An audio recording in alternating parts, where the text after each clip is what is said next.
Go ahead and pour. Damn, I forgot to roll mine. It's a sprayer.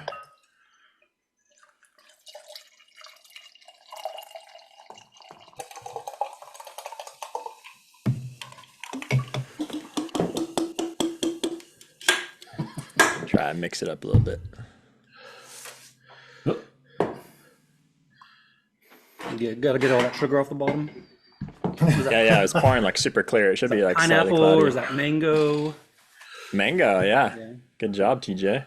Curried mango beer. The beer expert over here. Glad we got you for this episode. Finally got you on the show. That's right. I was so much of an expert, I had to leave the industry. Cheers, Putting you guys. everybody to shame. Cheers, boys. Hey, cheers to TJ's son. His birthday's today. Elliot, right? Oh, happy birthday. Happy birthday. Hey, Yeah. happy Cheers. birthday. Sweet. Happy Cheers. birthday, Elliot. How old is he now, TJ? 16. Wow. What? Damn. Up there. Yep. My oldest will be 16 later this year.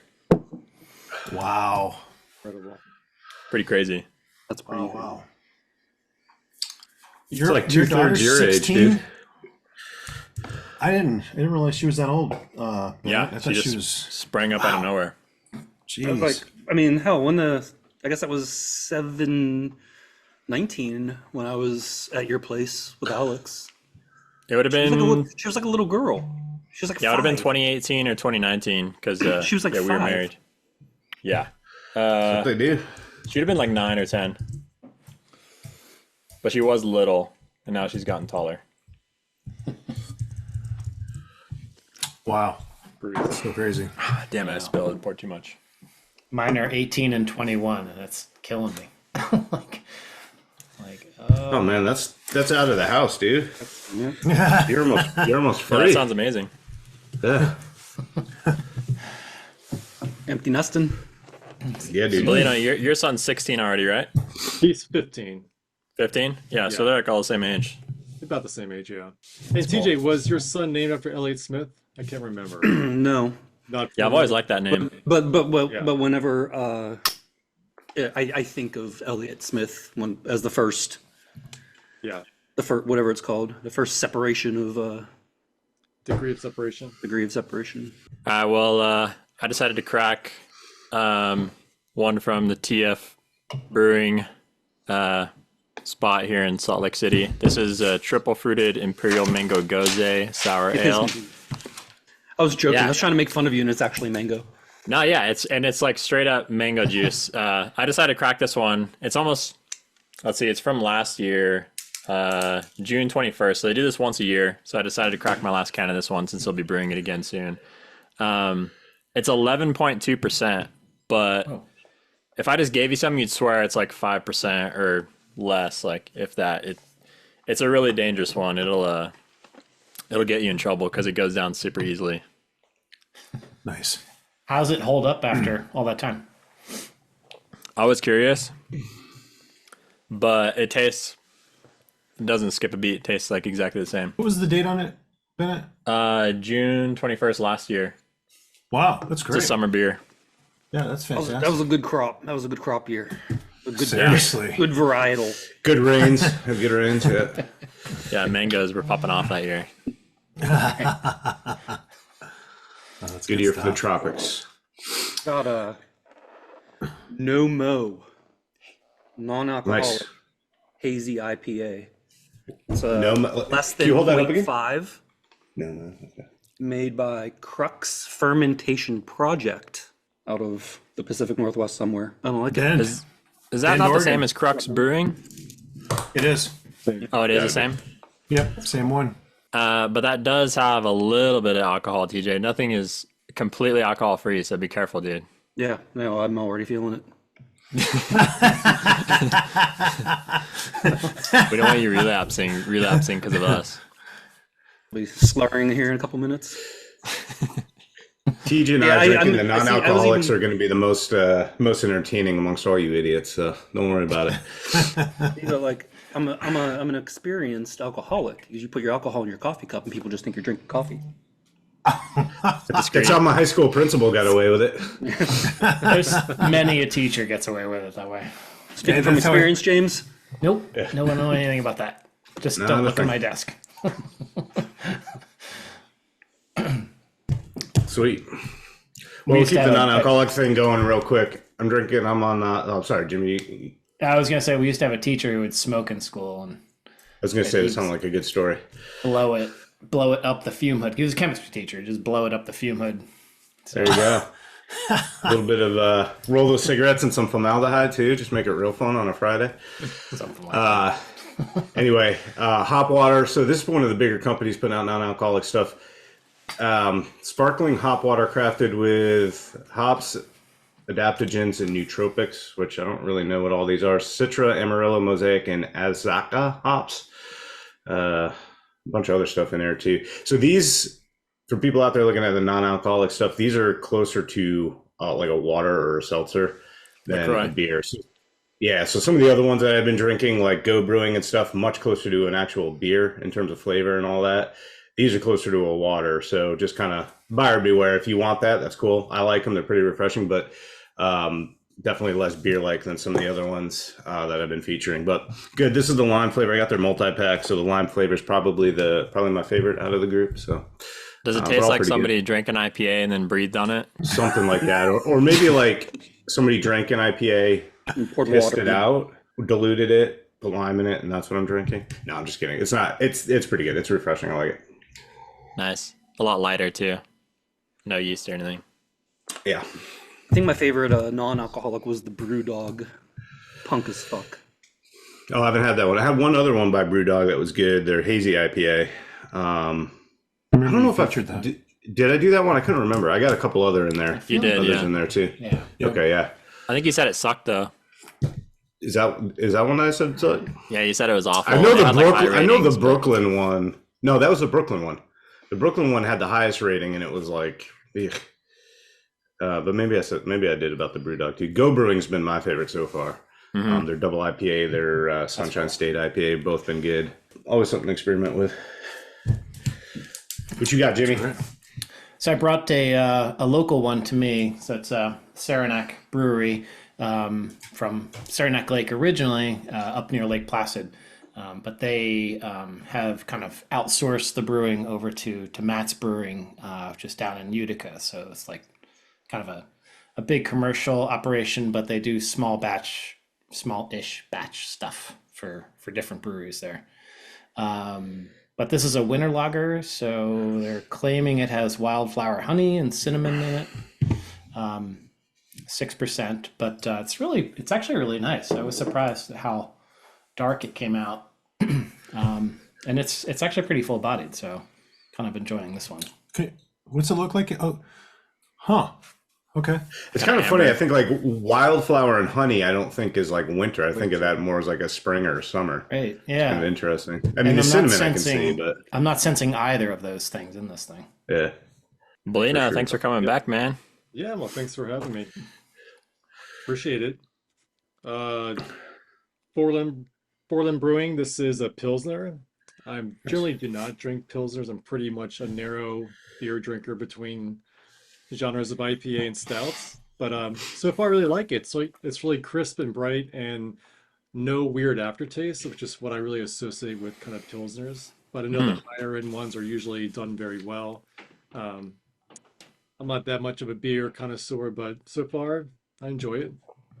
It's very drinkable, I love Especially- Pilsners. especially at 2 Yeah. 2 p.m. my time. So I think Yeah, it's you like didn't have to say that, 5%. man. You don't got to throw us under the bus. I know. I can't. I think this is like 4.9%. So Nice. Oh, good move. So right now, I never used to. I didn't really drink a lot of Pilsners either until I was just out there with Eric in Utah, and he brought up what do we have for? We had that helper that was is that a Pilsner or was that It was a lager. that was a lager? lager. But like they go so well with food, which was the point that Eric made, and I never really thought about them in that sense, and they really do. They pair well with so many different foods.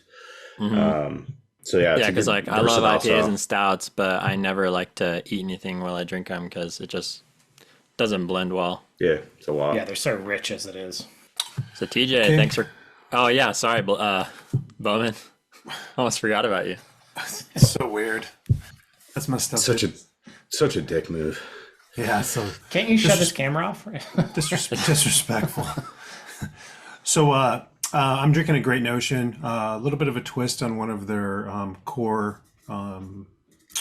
beers that they have. It's a mango ripe, similar to Bennett, rocking the mango. This one comes in at 7%. I was going to drink their anniversary beer, but to Mike's point, I think it's like 9 or 10%. So I thought I'd wait for like another 7 minutes before I crack that one. So, Let the liver wake up a little bit on this Sunday afternoon. that's right. Yeah, there you go. Great Nice. Notion. That's Portland, right? That's where the we one went. that you took me to after our workshop together. Oh yeah. You remember? Oh, Never forget. you don't. That trip's legendary,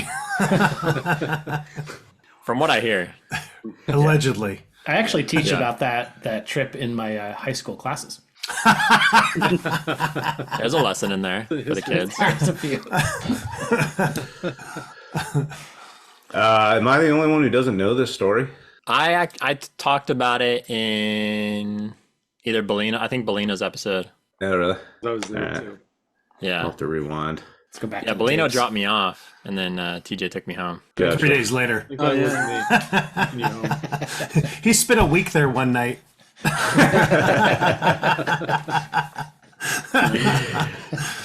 was, Yeah, so he had a couple of their flights.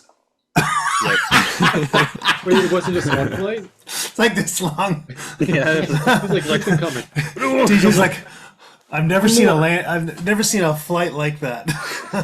It's like the entire bar. Like, yeah, but it's yeah, I had some pints too Full pints. in between. Nice. So Hold on. DJ, thanks for coming on. You've been sober now for how long? 13 years, 13 and a half years actually today. My son's birthday is my half. Good for you, dude. Thanks. It's awesome. Congratulations. Yep. So, yeah, I don't drink anymore. Even the non-alcoholics, I'm not like a much of a connoisseur or drinker. I basically just drink coffee and water. And you're not straight edge, right? You still smoke crack Oh yeah. every now and then. I've moved on,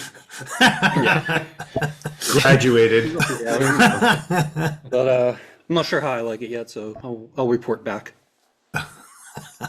But So I actually didn't drink for a long time, and then I got back into it like in my mid-20s, just drinking beer. Like all I drink is beer, nothing else. But what is it that like makes you decide like, okay, I can't have another drink like for the rest of my life, or like, you know, because like I've had times where like, okay, I should cut back, like probably not healthy having as much as I am, or like I should save some money, and like, but I've never been like, oh, I need to quit entirely. Like I can't even handle one every now and then. Like what is kind of like the catalyst for that? Or a few things, but mainly drinking when I wanted nothing else in the world than to not drink. And I was like, you know, they're like, you know, during like my deepest times, I was working in a restaurant, and during my breaks, I was like, I know I can, and it was downtown Portland, so it's like I couldn't like just jump in my car and drive somewhere, you know, parking's a bitch. So I'm like, if I walk fast enough, I can get to the liquor store and back in time, because I can't go after work because they'll be closed. So like during my lunch break, I would like speed walk to the liquor store, grab my liquor, speed walk back, and then that way I knew I was good for that night. But there were times where I was like, I'm not going to do it today. I'm not going to do it today. And then like lunch break comes, and I'm like, but I don't have any, and I probably should. So I should go get some. And like the whole way there, I'm like, just turn around, just turn around, just turn around. yeah, like a You don't have to do it. battle in your mind. Going the whole way, and then I'm like, okay, well, I'm not going to get anything. And then like, okay, well, you know, then I'm standing in line, like one bottle, you know, I'm like, well, I'm not going to drink it. So I take it home, and it's there, and I'm like, and it's like sitting on the counter. I'm like, okay, well, you know, I'll just smell it, and then, you know, Yeah. from there. So that was like the main thing. It's just like, you know, I wanted nothing more in the world than to not drink, and I still would. And then also every time I tried to quit and started drinking again, shit got worse. So if it got worse than it did last time, then I would have hurt myself hurt or killed myself, someone else, or even my son. So I know that it's not worth trading that, right? So I had to, it wasn't easy, you know. It was actually it was harder to continue drinking than it was to stop, because when you continue drinking, it's just like every day is guilt and despair and feeling trapped and no control, and like you're no not, freedom. yeah, you're a prisoner, right? So when you quit, yeah, you need to learn how to like deal with the things that caused you to drink in the first place, but you're working towards betterment, right? So it's like physically and mentally it's hard, but emotionally it's like it's very relieving. It's just Right. scary, you know. So, but yeah, I don't miss it, you know. There was, I think, the realization that I couldn't control it, and that every time I drank, it got worse. Like, I know that I can't pick it back up. I've tried. I've tried all the different ways. I'm like, okay, well, I'll just drink once, just one beer, Okay. right? And maybe that works for a night or 2 nights or a week, but it doesn't forever. You know, it's so you kind of you come back to your medium. So you gotta build a new medium, and that's kind of like what, you know, AA and working on yourself and all that kind of stuff, and you know what photography did for me. So yeah, it's I don't feel the urge. I don't have any issues with it at all anymore. So Yeah, I was just curious because, first of all, I mean, that's awesome that you were able to overcome that and, know yourself well enough to just stay away from it entirely. But I was just curious because I've never felt like, I kind of feel like I have like a natural restriction. Like I can't just drink like 20 beers or something like that. And I know like if you're drinking harder alcohol, it's easier to drink more and overdo it than beer because you can just get really full from drinking beer. So yeah, I was just like curious like what that is like, and what kind of things you can watch for that would make you think like, oh yeah, I actually have a problem, instead of, oh, I can just cut back a little bit. Or you know, the thing about like alcoholism, it's not like on me to say somebody else is an alcoholic or whatever. You know, like all I can do is speak from my experience, and you know, but based on the things that I hear and my experience, if you are making excuses around your drinking, that's something to look for, even if it's to yourself. you mean like starting a whole like photography show just so you can get together with your friends and drink like 5 beers and it's okay because you're doing something You're not an And have it be alcoholic. called You're not research. an alcoholic because they're micro brews, right? If you're an alcoholic, you'd be drinking like, you know, macro brew. Miller Lite. Yeah. Miller Lite and Bud, and, right? But alcoholics drink. But that was one of my things. Like, I'm not an alcoholic. These are micro. You know, I like barley wines. I'm sophisticated. Those are good. Very good. But so yeah, if you're making excuses around it, or like trying to justify it, or hiding it, lying about it, or if you're drinking even when you don't want to, like if you feel like you have to drink, you don't want to drink, but you have to. Like if you can, like normal people don't have to worry about their drinking. Right. So I think if you're worried about your drinking, if it's in your head, then I think it's something to explore and consider and like, you know, think honestly about. But like normal people that don't have an issue with drinking don't have to think about that. Right. So So one thing I've heard is like people that are maybe not quite as far down the road as you were, TJ, when you decided to stop, is kind of like a jumping off point is that freedom of choice, whether or not they drink, which I guess is kind of what you're saying. So, I think when people get to that point where they're like, I don't really have a choice whether or not I drink, that's kind of like like a red flag, and they want to maintain or retain that freedom of choice. And so that's like a kind of a red flag jumping off point, I think, for some people. At least Yeah, it's like the definition of addiction. Like you need it whether you want it or not. Right. I think the first one of the I tried to get sober a couple times, and like I relapsed and whatever. and like even going to AA, like, you know, I thought I had it figured out. Like I was like, okay, well, I made it 90 days without a drink of alcohol, and I feel fine. Like I can handle it, right? No, I started drinking again. It was exactly what I said. Like I'm just gonna have one tonight. I can control this. I haven't done it in 90 days. I can have one beer, and that worked for that night and the next night, and then, you know, have a stressful day at work or whatever, and you make an excuse, and you know. And then it's just like all downhill from there. What was I going to say? I can't remember. But there was something somebody said. I think it might have been Mike. That happens a lot on this show. I was going to Yeah, comment it on. does for sure. Yeah, I'm starting to. You're not drinking though, so you don't have an That point excuse. five starting to hit me right now. Yeah. That's a great share, TJ, about your story there. That's really really good. Appreciate you Yeah, it's sharing that with the group. Yeah, it's I mean, relevant for the show. It's nothing that I'm ashamed of. You know, I know. I've made my peace with it, and I know, you know, there are, you know, whether or not you know it, we all know somebody that's suffering from an addiction of some sort, whether it's alcohol or anything else. So it's, you know, we're all broken, and it's just like, how do we go about fixing it? And if we're not fixing it, then we're probably covering it up with an addiction of some sort. So, yeah, you know, life's a trip, man. So 13 years ago, was photography a part of your life yet? Or like, was yeah. that one of the outlets you used to distract yourself? And So, I mean, I've been photographing yourself. since, you know, the late 90s. And when I moved to Oregon in 2001, you know, like I grew up, you know, I wasn't like an outdoors person. That's just who I was. Like I grew up in a rural area with a, you know, forest in my backyard and fields and, you know, a lot of places to play. So I just spent all of my time outside. So it was just in New Jersey? just outside of Pittsburgh.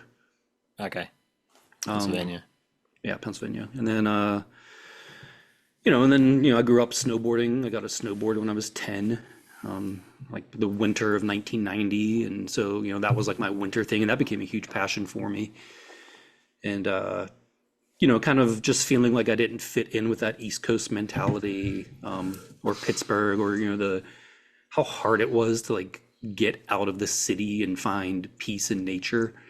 So in like, you know, 2000, or right after I graduated culinary school, so in like, you know, 2000, I knew that I was going to end up out west. It was either going to be Salt Lake City or Portland. I'm glad you chose Portland. Me too.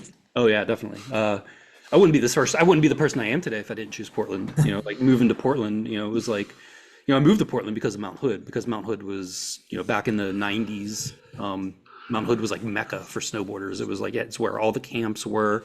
The glacier was not melting like it is today, or as bad as it is today. You can snowboard in the summer, right? And then, you know, just like back then, Portland, it wasn't the hip place to move necessarily yet, and it was a lot different than it is today. So it was Now it's a lot different than it was like 5 years ago. Oh yeah, I mean, yeah, and 5 years ago it was a lot different than it was 5 years before that. So Yeah. but it was, you know, like back in the early 2000s, it was fucking nice. It was cool, Great. right? The nature wasn't Oh, yeah. trampled yet. Like, you know, Panther Creek Falls was still mossy, and the gorge wasn't burned to the ground. And you know, you could go to the Columbia River Gorge and find a parking spot. Yep. So you know, it was different, and it was like I was like, wow, this is where I live. Holy shit, I can drive half an hour and be like in the middle of this like fairy tale forest next to all these waterfalls. So, you know, like moving to Portland, like, you know, and then we have the coast and we have the mountain, and, you know, we have the plains further east, and we have the desert. And it's just like, holy shit. You have Crater Lake. You go up, you know, Mount Rainier, Olympic. And it was just like, it's so dense here. Yeah. So, you know, naturally it became part of my life, and and naturally my photography kind of followed along with it. So, you know, back in like when I really started to battle alcoholism, it was going to the gorge was like my thing. I would go on hikes like 5 times a week. I would drive out to the gorge before work, after work, on my days off, and I would just hike, because I knew if I was hiking that I was safe. And my camera was always with me, but then it slowly started becoming more about the photography over the couple years. And like I would go out and like it was doing more nature photography, but I didn't know that there was, like a nature photography community yet. Like I didn't know that there was 500px. Instagram wasn't Instagram back then. Instagram was like for sharing pictures of your family and your food. So I was just like posting my images on the Portland Hikers hiking forum. And then when I discovered 500px, and then there was like this nature photography community, like Bellino, like you were one of the first guys I run into, and Alex, and Ted, Babnick back in those days, like that was the crew back then. And I just kind of like threw myself into the deep end and made nature photography my identity. That's what I've been doing for the past 14 years or so. Just nature photography. So what have you been up to recently? Where did you last go, or what have you been doing? So Death Valley was the last trip where I actually shot seriously. I've been in this weird spot with my work where I'm like kind of going through this transition, because I kind of realized, so for the past several years, I feel like you're always kind of in a weird spot with your work. Like, I don't mean that in a negative way, but I just kind of, every time I talk to you, you're always kind of like a little frustrated, or like. There's no frustration now, right? So, and I think, it's uncovering more of me, right? Like, so. And you feel like you've kind of reached like where you were trying to get to now, and now you can enjoy that, like kind of coast for a little bit, or what do you mean there's no frustration? I'll get to it, but like, so it's like, I need to like, I need to feel creative invigoration, right? And I just sent out a newsletter kind of talking about this, like the inner artist or whatever, and I have to, put my fancy polish on it or whatever. But basically it's like, back when I first started with photography, it was just like me and my 35mm camera, just having fun, going out, taking pictures of my friends, or like just walking around the city. It was just casual. It was innocent. And it's, it was this casual innocence about my work. There was no social media to share it on. And it wasn't focused on any certain theme or. Yeah. And exactly. And it was just like whatever caught my eye. Right. Just. No limitations. The love of photography, the love of looking through a viewfinder and like, trying to fit whatever in this little 3x2 frame. And like the romance of, of film, and like going to Pro Photo. I lived in Goose Hollow, which is like one neighborhood in Portland. And I would like walk all the way to Pro Photo, which is, I don't know, probably like a half hour, 40-minute walk or so. And go into back then it wasn't even a refrigerator, it was a room. You would go into their film room and just like, it's refrigerated, and just looking at all the different kinds of films and popping the caps off. There were, just the science of film, and like, capturing this latent image and like the mystery of it and the delayed gratification. And I loved all that stuff. And then like, moving to digital, and then specifically nature photography, like I lost that part. I lost that. The process tactile. changed. Yeah, I lost the tactility, right? Like I love that. Is that the right word? Tactility, tactile. Yeah. Tactility, whatever. But I really loved that part, and I lost that, and it's not that losing it was bad. It was replaced with other things. Like I found a different purpose with photography. I found the peace of mind, and the kind of like the calming of the soul, and all those things that helped me through sobriety and really kind of like learn more about myself. But it's like kind of like, when we start out with photography, we kind of just like, we're like all over the fucking place, right? We're like, I'm gonna take pictures of food and cars and airplanes. In a way, my journey was a bit different, because I was never like that into photography. What happened is like I was really into nature, and I felt like photography was like the best medium, at least for me, to take photographs of nature and share those experiences with people. So like I literally like could care less about the medium of photography itself. Like I don't look at photographs from any other genre besides nature photography, because for me it's the subject that's important, not the medium. But it's interesting to hear like people like you, where you're just really interested in like the medium and the craft itself, and then the subject is maybe not secondary, but you know, you have a love for the medium as well. Like I don't really think I have a love for photography in itself. Like I don't care about cameras, lenses, any of that shit. Like I just care about the things that I photograph more than anything.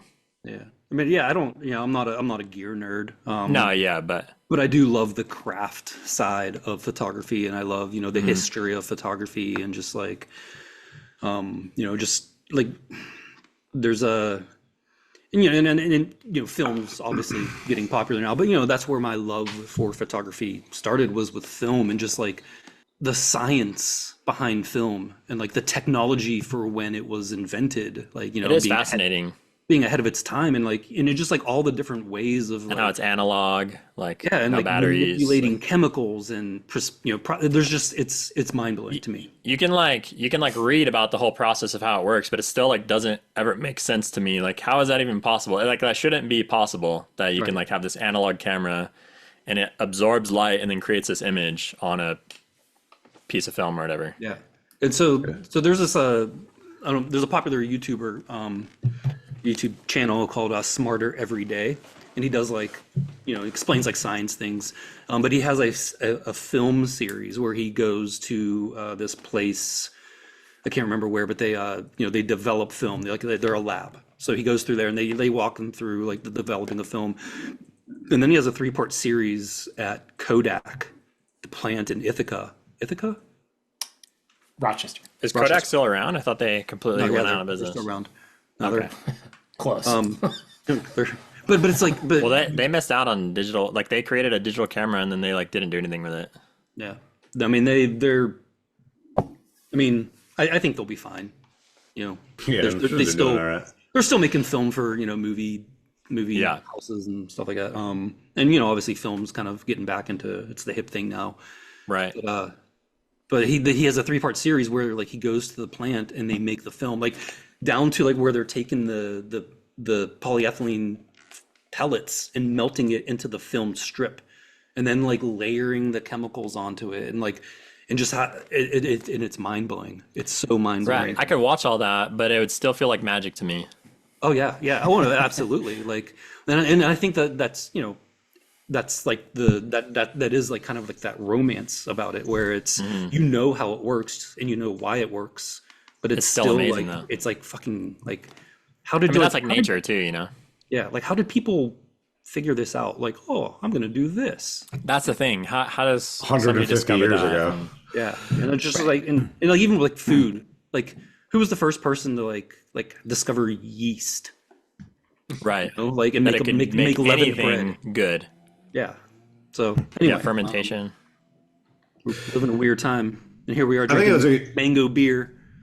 I think that was a good point that you brought up, though, Eric. I'm kind of curious to hear what you know, that nuance between like, you know, loving the craft of photography versus nature, like, you know, which comes first. So I'm kind of curious, like the rest of you guys, where you guys fall on that, because I know, like, I love the craft of photography. I would say I probably, if you're using the photo books on my bookshelf as a barometer, I'm about 50% non-nature photography. So I love all aspects of photography, street photography, everything like that. So for me, I think I'm a little bit more, you know, kind of along the lines of where TJ's coming at, just the whole craft and the art form of it. Kind of, and I always kind of assumed that was a standard. So I think Eric's point was a little bit, I don't want to say surprising to me, because it's certainly understandable, but kind of curious where you guys fall on that. Yeah, Well, just Mike, like- I think you and I are pretty similar in that way. We may not have chatted much about that, but yeah, Yeah. I mean, I can totally dive in on pretty much any of the photography exhibits, you know, Yeah. come across any museum or And it's funny too, because I picked 2 non-nature photos to share today. Good. Nice. Much I love to, it. Yeah, and I'm much to interested, Eric's uh, dismay. I'm interested to hear you talk about those, because I look at those and like I don't know what to think, because I just don't connect with the subject matter at all, which is why I don't photograph anything else. And that was one Besides that was nature. one thing I was gonna mention before, if anybody else wanted to answer Mike's question. It was like, see, now I'm losing my train of thought again. Anyway, somebody else talking, it'll come to me. Maybe. It'll come back to you. Yeah, I was into both originally, but then I really got into the nature because I didn't really start camping or being out in doing stuff till my late 30s. And so when I started getting out into nature and enjoying it and backpacking and climbing and doing other things, I really dove into, okay, I don't really care as much about other types of photography. I'm leaning more into just nature photography. So I transitioned there as my love for nature kind of grew. Like the best way I can describe it is like I don't live with a camera in my hand. Like, oh, I've got my camera, I'm excited to take photos. Like, what can I find to take pictures of? Like, I'm not like that at all. It's more like I don't even think about that. But then when I'm in nature, that's when I see things where I get excited. I'm like, oh, I want to do photography now so that I can like capture, I hate that word, but like capture this moment and preserve it and reflect on it later, share it with others so that they can see why something was important to me and hopefully see the value that it has as well. Like that's what sparks the process for me. If I don't have that inspiration from the subject matter, I don't think about photography at all. Right. So your photography then is definitely more internally driven, whereas, or at least your appreciation of photography is more internally driven, almost exclusively internally driven then based on that description. Whereas I think mine is a little bit more externally driven. Like, yeah, you want to be famous and exactly, which I already am, but from hanging out with you. But that aside, but like I feel like it's like contributing to like the overall world of photography and appreciating it is more of a motivator. I think in the moment, like, you know, I'm kind of like what you described, Eric, like you see something that, you know, kind of is impressive and that you want to share and remember and all that. But the overarching motivation for me is a lot more external. I would say I probably appreciate non-nature, or I'm in a place right now where I'm appreciating non-nature photography more than I'm appreciating nature photography. And that's probably because I kind of overwhelmed myself. Like I pretty much only follow or mostly follow nature photographers and stuff. So it's like that, you know, somebody who's like a street photographer, architectural photographer is like kind of like a breath of fresh air. And so that external motivation is what gets me going back out there again, even though I'm pretty much exclusively shooting nature. Mm-hmm.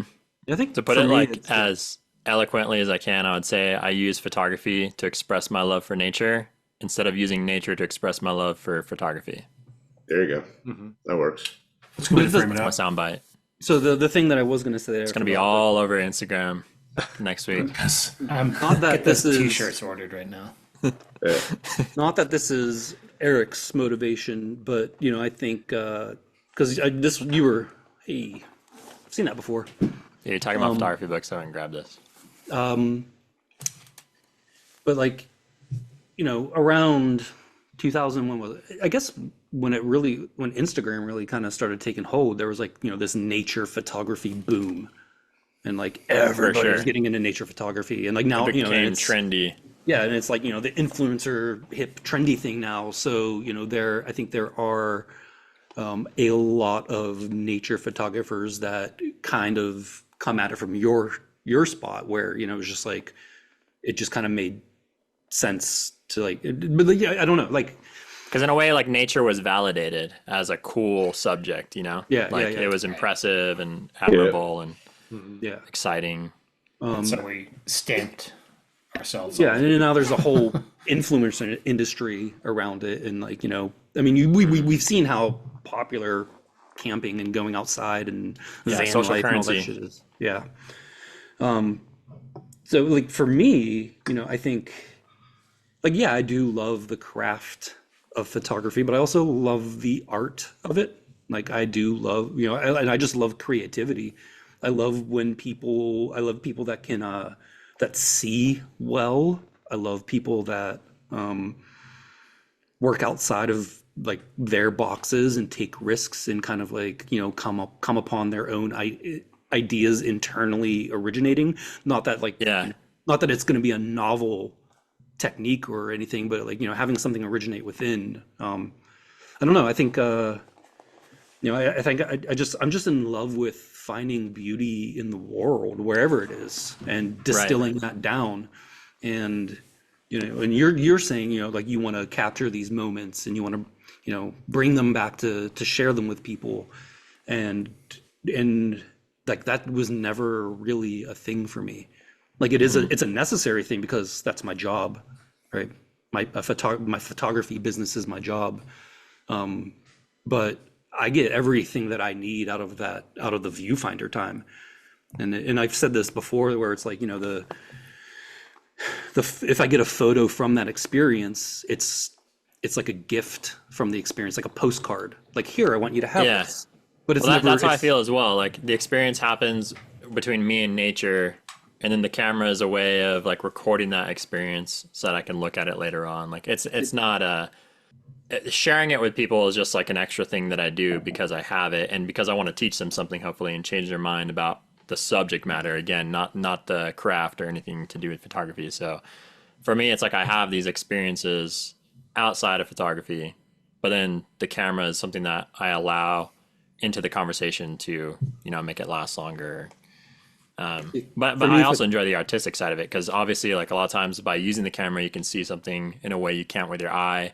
And that's like a really magical moment sometimes, where like you isolate something, and once you can see it all on its own in the viewfinder, you're like, wow, like that's really incredible without doing any crazy special effects or anything, or before image editing or anything. Yeah. And then, you know, and then like for me, you know, it's not even that the camera's a tool to record. For me, the camera's a tool to get deeper. Because when I'm in, you know, and I don't use the LCD because I need to be in the viewfinder. Like, I need to have that little private viewing world. And like in there, that's when, like, you know, everything else melts away. And it's just like me and that, you know, whatever I'm photographing. And that's the meat of the photography for me. Is so the camera gives me like that private viewing room, and obviously like a longer focal length gives me the ability to kind of isolate and like really just spend time with one play of light, one, you know, whatever the subject is. So it's like, yeah, the camera is just the camera is a tool for me to build that intimate relationship with, and whatever that is, whether it's nature or whatever have you. But, you know, obviously nature photography is deeply important to me. But I need, more than anything, I need creative invigoration, and I can get bored with photography pretty quickly. So, you know, it's in every part of my life. You know, in my newsletter, I talked about all the kind of different branches of photography that I have and what they bring to me, and like, you know, who they make me as a complete artist, like my artistic profile. And like each of those things brings something different to the table. So, and even when I'm like, you know, when I'm super busy with work and I haven't really been out photographing or processing work, and I go on my nightly walks and I use my iPhone, like that's like my creative leak. It's like I just have to do something with photography. I just have to.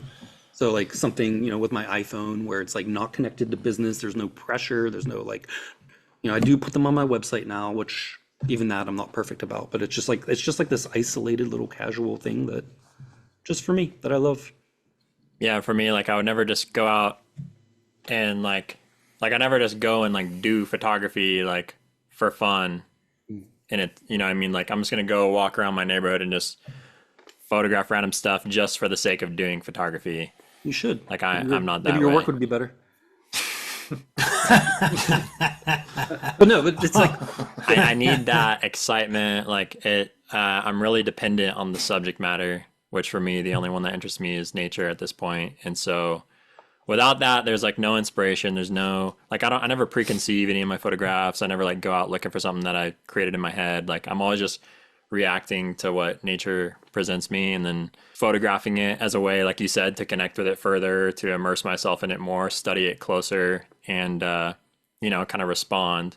But yeah, I'm never just out like hoping to do photography for the sake of doing photography. And I know you're the same way too. Like you'll go out into nature and camp for days and days without using your camera at all because you just enjoy camping and stuff like that as something separate. But yeah, you know, and granted, like I don't. And the same with you, like I don't need to go. Yeah. You know, I don't need to photograph. It doesn't need to like, result in a park. photograph, right? Like you know, I have, you know, it's my job. Like I have, my backlog is very overwhelming. But I will say more than your front log. My front log, yeah.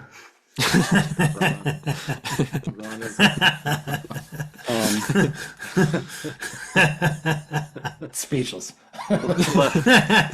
We'll let this one ride out a little bit. That's a wrong Coscarosa joke, by the way. But let it marinate. We need to keep talking. Weenie, get it? Anyway, I will say that I've been photographing for 20 whatever years, and nature specifically since 2012, and this autumn was the most fun I've had photographing out of my whole entire photography career. And it was me walking around my neighborhood, photographing trees and foliage and streetlight and fallen leaves on wet asphalt. I liked how you put like the timestamp on those photos because they're like 11 p.m., 11:21 p.m., like 10:50 p.m. And and I haven't really been out doing it much because it gets cold and rainy in the winter and it's not very comfortable. But now that the weather's acting nice and the cherry blossoms are blooming, so there's probably there's this church nearby that has all these manicured trees that actually makes really interesting patterns and stuff. But that was so fun because it let me create without like the attachment of business. And I used to be pretty good at not letting that attachment hit me, but there's always that attachment. Like if I take a picture, that I think is going to make it in my portfolio, I got to take it off my camera, put it in a Lightroom. I got to work on it. I got to put it in there. I got to manage the files. I got to upload it to my website. I got to set the product up. I got to share it on social media. I got to reply to comments. It's like, there's the job part that comes in, right? Like taking pictures isn't like my job. Taking pictures is just what I do. My job is running a photography business. So like if you didn't depend on photography for your livelihood, what would be different about that process? Like where would it stop? I probably wouldn't share my work. Yeah. If I didn't have to, like, I wouldn't be on social media. That's my dream. You don't feel like there's like an important message with your work that you feel kind of compelled to share with others in hopes to like change their mind somehow, or something important that could touch people, or kind of a selfless. Maybe, perhaps. I can't be the judge of that. That's up to everybody who looks at my work. Yeah, I'm just asking how you feel about it though. Like, do you feel like there's anything? Yeah. I think there are things. I think my work is worth looking at or considering, but it's not driven. There's no external. I'm not driven externally to share my work. Yeah. And even like I haven't put an image on my website necessarily since 2001, because all I've really cared about is that in the camera time and that beginning of the process. Like that's where I'm getting everything I need, and the tail end is business and stuff, which I also enjoy, but it's not the main driving factor. And my business has suffered because I haven't really been active on social media or putting things on my website, but it's also been good in other ways too. I've been building up other parts of my business. So, but yeah, it's there's I don't know. Somebody needs to say something because I lost my train of thought again. That's okay.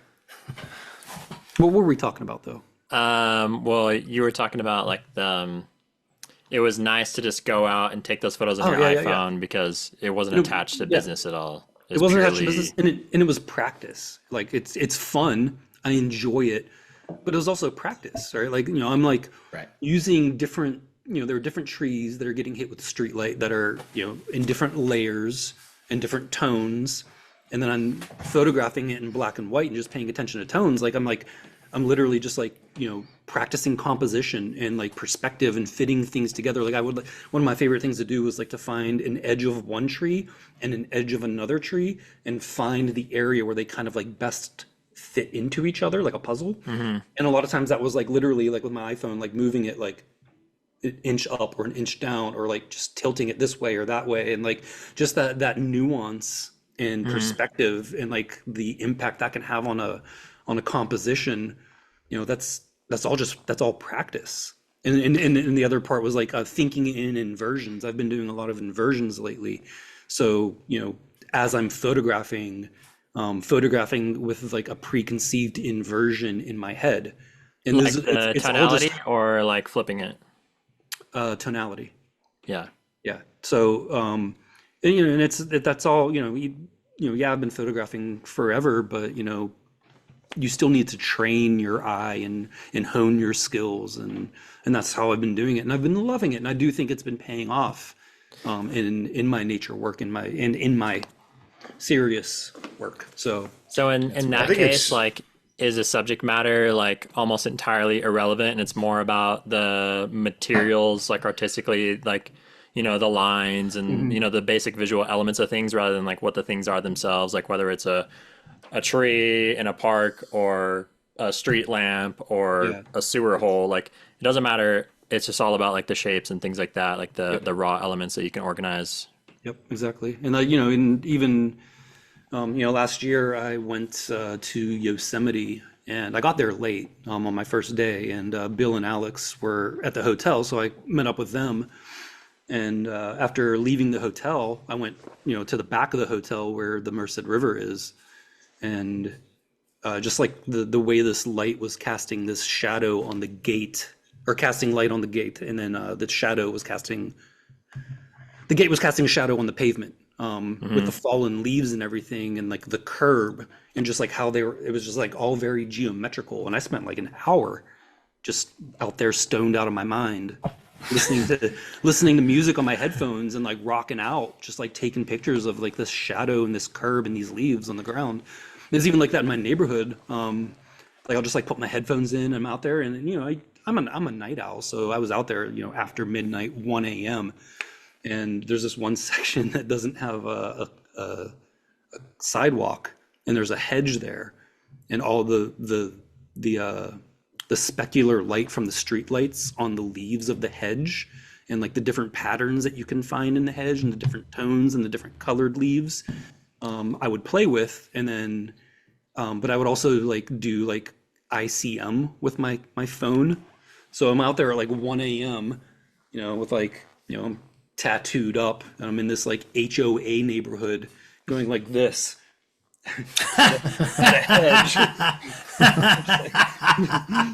That is so good, dude. People just, I'm surprised I didn't get the cops called on me. So I guess it's good that I'm Surprised, yeah. midnight and 1 a.m. That was my next question. Did you ever get tased or? No, I actually went on to the Nextdoor app, and which I left really quick because it's basically just I don't know if you've ever been on the Nextdoor app, but That's a whole nother game, dude. whoa. And I was like, hey, I'm new to the neighborhood. I'm a photographer. You might see me around late at night, and just know that I'm taking pictures. What's like the main use for that app? Complaining about your neighbors. It's basically like it's basically like, you know, Community boards. the stereotypical Karen. Oh yeah. It's like just a bunch of them. I mean, there are good things, like if you know, if I lost my pet, I'd go on there and post something. There's a lot of like that kind of going on too, but it's usually like, you know, like I saw this, you know, I saw a sketchy looking This guy person. taking pictures with his camera and rocking back and forth, wearing a robe.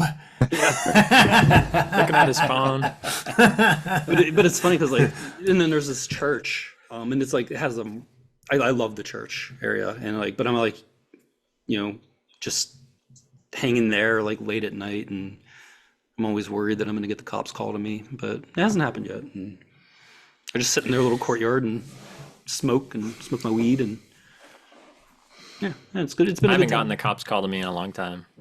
Yeah, me either. You're slacking, dude. I know, we really dropped the ball on that last week, dude. We should have. Yeah, I was what- ready for more you guys. You guys needed me for that. Yeah, for sure. Carry the torch. Oh, look at that hair. Look at the hair. Holy, look at that. Look at that. Remember this? Whoa. Who's that, Garth?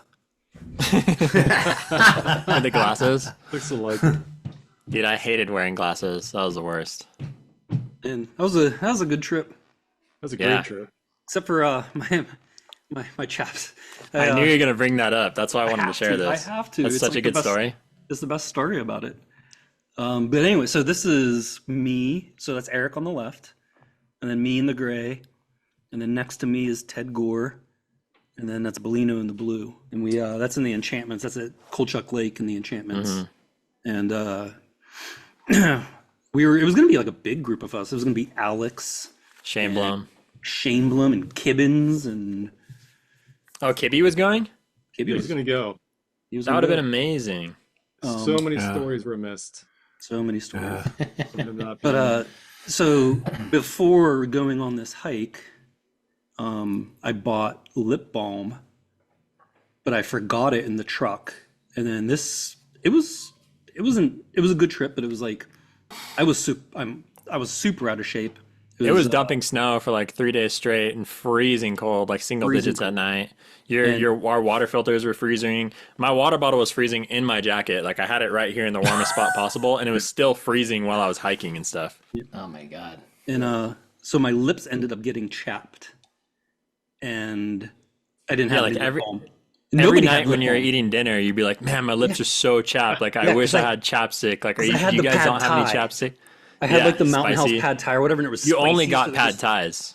Oh, those pad thais are good, but it was like it was They're the burning my best. lips. Little spice. And it's like, and all I wanted, especially on the hike out, like my driving factor for hiking out was I just want to put lip balm on. I want to get to the truck and put lip balm on. That's all I want. That's all I want. That's all I want. It's lip balm. I just That'll want keep you lip balm. going. Lip balm, lip balm. It was like I was like, I'm gonna get this lip balm. I can't wait to get this lip balm. I'm gonna use all the lip balm. And I wouldn't shut up about it. Like for like the last day and a half, I'm like, man, like my lips. And they were like, Yeah, he they was had like the complaining red, the whole time. they had the red line around them, you know, like I'm wearing lipstick. And then so this pass in this picture, you can kind of see like the pass going up in between you hike up that. That's Asgard Pass, right? Asgard Pass, and it's a fucking beast. It's like 2,500 feet in like half a mile. Yeah, it's like over 2,000 feet. Like relative to stairs. less It than was a mile. dumping on us too, wasn't it? It was Yep. snowing actively On the as we way were up, yeah. going up. Yeah. On the way down is like super icy. Yeah, And I had no traction devices at all, so super sketch. Yeah. But Oh my doable. gosh. you and I hiked down together. Yeah. Remember that person found my the foot to my tripod? Oh yeah. Oh yeah. Forgot about that. So, but That anyway, was a great trip. right where we're sitting here is like, you know, like kind of like you come down, you go around the lake, and you have these boulders you can sit on. This is like the popular destination. This is like the first stop destination. People will park at the trailhead and hike. To And the then lake we and took hike this down. photo on our way in because Ted hiked out by himself, remember? Yeah, because his knee was all messed up. Yeah. Yeah. But so we get here on the way out, and I'm like still complaining about the lip balm, and Eric's like, "Oh, I have some right here." Well, I was like, because I No don't need way. Had chapstick. some the No, whole hey, entire time. I'm not a chapstick shit. guy. My lips are always juicy and plump. Like I never need to use any chapstick at all. I got amazing lips. We were going to mention that earlier, but I'm glad Yeah. you brought it up. Well, I've been meaning to bring it up. But it was totally like the Dumb and Dumber, like So I was finally like, let me just Yeah, check. it's the Let me just Rockies. check. So I rummaged through my bag for like 30 seconds. I'm like, oh, I have chapstick right here. Yeah, it was totally like Dumb and Dumber, where he's like, you had extra gloves this entire time. TJ wanted to kill you, didn't I was you? almost Didn't you? scared to tell TJ that I had it because I He's thought he was like, gonna get you pissed off. but fucker. It was I was laughing so hard. that was a fun trip though. That's classic. Do you talk to Ted anymore, TJ? Not so much. Every once in a while, but I was gonna ask about that. kind of like Yeah. gone off being a dad, and Yep. I've been meaning to message him recently, but you know, me, him, and Alex talked every day, all day. That's like all we did was talk. But Well, no, me, you, Alex, and Shaneblum had that group chat on Facebook, and we would talk like every day in there, well, leading up to this, and maybe this was kind of like the last time I saw him, and yeah, kind of when I think this was the last trip he went on photography wise probably, yep. before he kind of I guess quit, but Quit. Pretty I much. don't want to speak for him. Maybe he'll come back. He's not. Yeah. This Don't call it a comeback. Don't call to come back. This is 2017, right? Yeah. The year? Yeah, that's right. Yep, October. It's getting to be a long time ago now. It's crazy how time just passes. Yeah. It is. Back when Some cans getting cracked here. we were kids. Back when we were young, not gray, at least for me. Yeah, so Where I it started shared to this go downhill. little gem from TJ and I's trip to Olympic, which I've spoken about on in a couple articles and on the F-Stop podcast. Yeah, Mikey like worships you, TJ. Oh yeah, transformative It's experience gonna get for me. awkward real quick right now. that's fine. Put it But away, like prior to going on this trip, I had never never shot like this, right? Like pointed down at the ground, looking at details, and we were out in this scene in this. What year was this? Puddle. I mean, this is 2020. Yep. Wow, Right after September COVID. 2020. Yeah, and so like I just never shot, never thought about my photography this way, and so to work with TJ in that This week this was during the year pretty that our transformative. workshop was canceled. Then TJ, Yep. Yep. Yeah, it was. Yeah, 'cause you and I did workshops here. Oregon was on fire, like riots. It was like a crazy time. But it Still so is. the upshot of that was we had Olympic pretty much to ourselves. But yeah, we were on this scene. What I remember most about this is like you're looking at what we were shooting, which is this puddle. We were here for like 45 minutes, and Looks I really think TJ. cool. Correct me if I'm wrong, though, TJ. I think your surface tension photo was this No. in your gallery from Olympic. Wrong. It's correct. Was it really? No, that was from our trip, but that was from different the spot. bridge going over the spring in the Oh, that's right. Okay, yeah. Okay, I know that's that right. spot. Right. which I love that spot. I've gotten Which is fairly similar to this, though. yeah, overall. but yeah, same idea. But anyway, yeah, exactly. So And I think I was shooting the same subject here, but the shots in my portfolio are from that that. bridge. Gotcha. Cool. But yeah, anyway, so this is TJ at work. This is what he does, and he will work a scene. Mike, Yeah, you're you- probably like, hold on a second. What the fuck is this guy doing with the telephoto? Pointing that shit down. Yeah.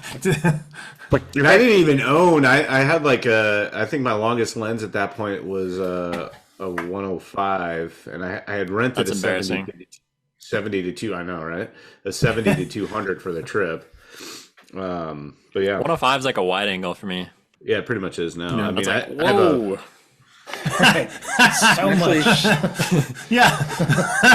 Like this trip with you Yep. is kind of what really set the stage for the creative exploration workshop, which is where I'm basically trying to give people that same experience. Yeah. And also Eric and I did a camping workshop here like Wonders this. of the Forest.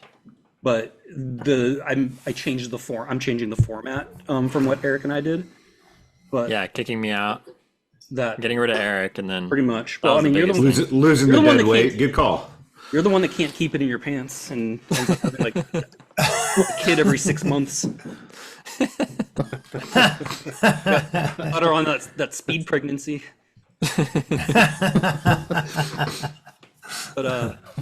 But it's I've always wanted to build that workshop into something that I kind of had in my head, and and having in teaching with Eric, having somebody else there, there's always a you have to consider the other person, compromise. work as a team and compromise. And I teach differently when I'm by myself versus with other people. So even Alex, Alex and I complement each other in this really weird way.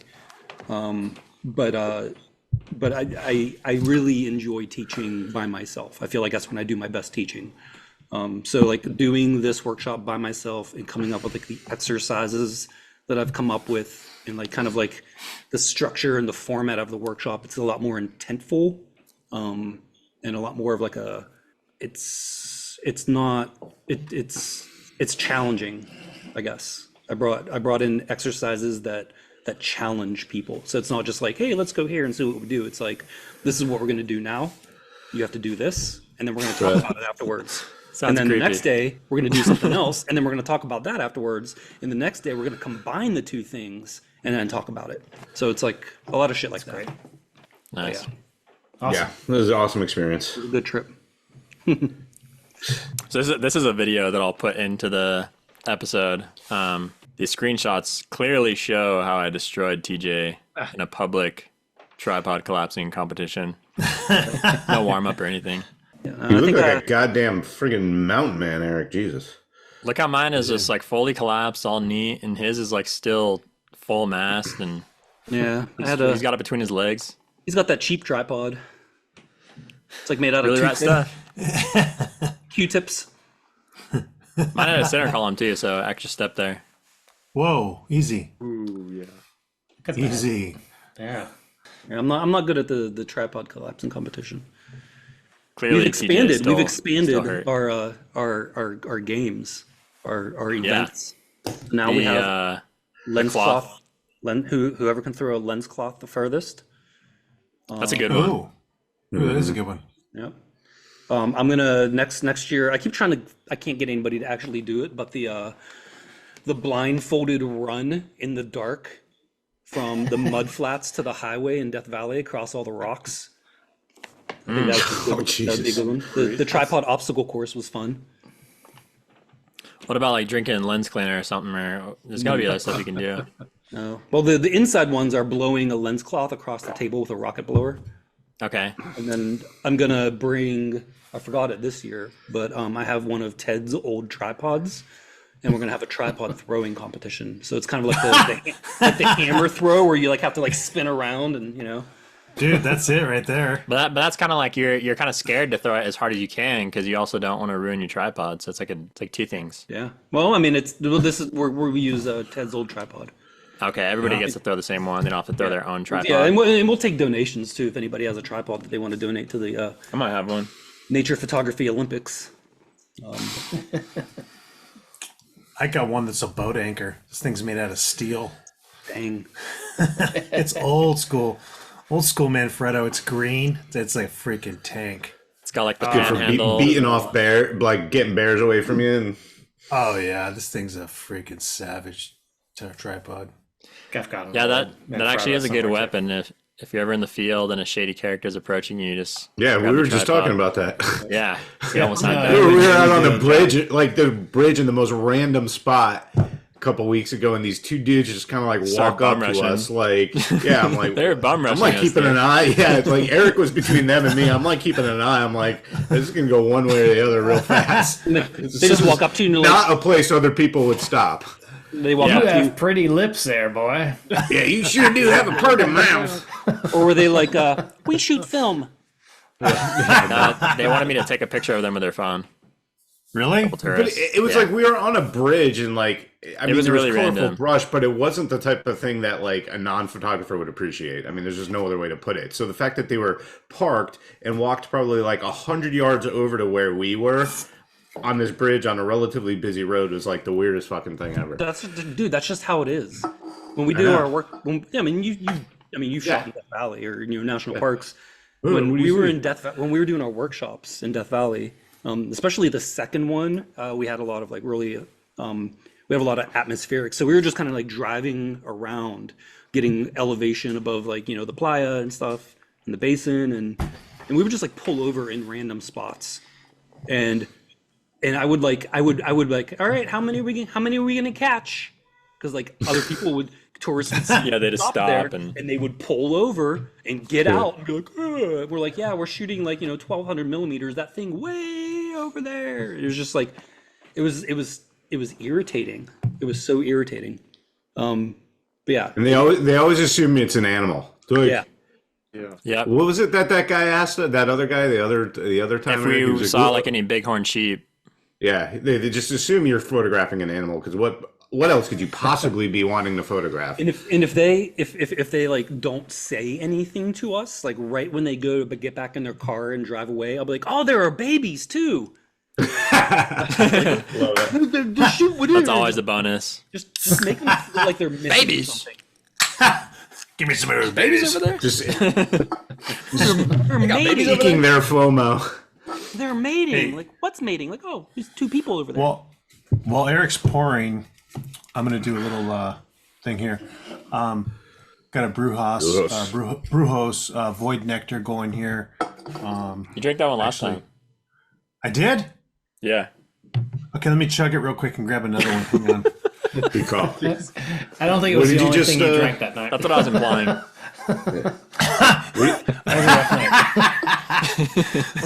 Oh, that that was was an it. epic performance. I meant to ask you, Paul, how'd you feel the next day? Like a champ. Yeah, we've now you become did. the most controversial show on the internet thanks to Paul. Yeah, I drink a lot of water, got a lot of sleep. Yeah, that was tough. I'm not. Did you get trashed on the last one? Hammer. Yeah. You don't watch the show, TJ?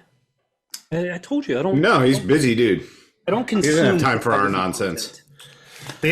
They had the grand Businessman. opening at Barely at this photography content. at this new brewery here in Portland, and I hit the grand opening, and yeah, we had a show afterwards, which wasn't like the most intelligent thing to do. So It was Was it perfectly two fine. shows? That was I think totally it was a fun. double feature. You guys. it was double two feature. The shows. second episode hasn't I was come on out the yet. That second one one. comes It was out fun. after this one. Yeah, that was tough. At least you kept your Does- shirt on. So just to vouch for Paul, I saw him the next day. He looked totally fine in the morning. Well, he was Professional. faking it. Was. He was Yeah, I was- he was sober. was He like- was just acting like a No, he looked douchebag because red-eyed. We were. That's a good point, Bellino. We were can't actually blame the going to alcohol. meet. We were actually going to meet for a beer, and I'm like, hey, let's just do an exchange, and I'm going to go ahead and take water today. Yeah. So, but I felt Water good. and Felt ibuprofen. good. But No, yeah, no, I wasn't. No, I felt good. So I'm drinking Loneliness. Why is it doing thumbs down? Hazy IPA from Brewhouse. And this one has Citra and Galaxy hops. In my nice My Brewhouse two glass. favorite hops. Cheers. You like Citra and Galaxy, man? Sure. They're good. Citra's classic. Citra's awesome. So I cracked one as well. So this is from Great Notion, Vanilla Zilla. That one's awesome. Oh, that's good. Digging the artwork on this thing. That one was good. So it is, whoops, I'm gonna not get that right. What do we got going on here? Imperial Stout with coffee, coconut, and vanilla. It's about 11.5%. So looks like it was canned around Christmas time. Coconut. Yeah, coffee, coconut, and vanilla. It's actually pretty dry. I was expecting it to be sweet, but it's Every time I hear coconut, I just think things taste like suntan lotion. yep, How does We it do. taste? very fast. I love that one. Did you roll that one up, Jimmy? Because it is really sweet. That's it was like cake. Yeah, I'm not getting that at all though. Did you roll it? No, but Oh, come on, bro. So it's all at the bottom of the can then. Jesus. well, I've got one of those paint agitator thingies that Oh, there you go. You got the old shake weight going. Yeah, I know. Yeah, paint agitator. Right. Put it on your Sibian. tied it to my dog.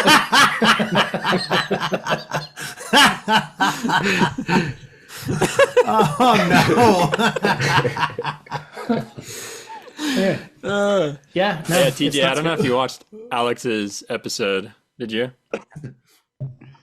We talked about your ingenious shutter release remote. I don't know if you want to. Oh God, yeah. We're not, we're I don't want to give any, It's still in proprietary developmental information stages. away. Huh? It's still in development. Yeah, it's still in development. We have mock-ups. The blueprints leaked, I'm afraid. Oh, did they? Yeah, I saw one of the mock-up graphics. Yeah, we're still in development. There's a lot of proprietary information about it. So it's kind of Yeah, a little bit on Fleshlight's hush got all the hush. patents. Yeah, and it's also we need to come up with a version for the women photographers out there too. A little bit more of a Challenge. challenge. Can't leave them out. Just a little engineering challenge. Good of you. Yeah, make it ADA compliant and all that. Yep, exactly. So yeah, the 2 frames per second. Well, it's up to you, impressive. really. It's Depends on your thrust, your pelvic strength. It does depend on your speed, yep. But I would say the average is about 2 frames per second.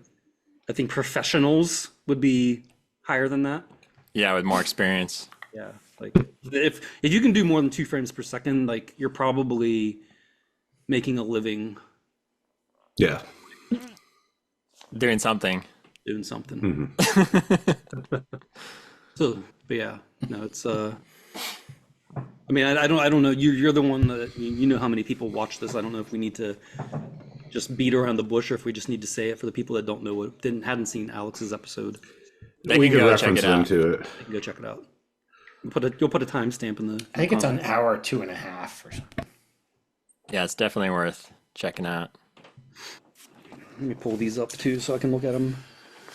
So this Wow. one, the name was in like Chinese. No, I'm gonna sound okay. I was gonna say Japanese, which yeah, it's gonna make me sound racist or something, not knowing what language it was. But this is Chinese, so I translated it, and it translated to B Bao. Is that the name? Do you know?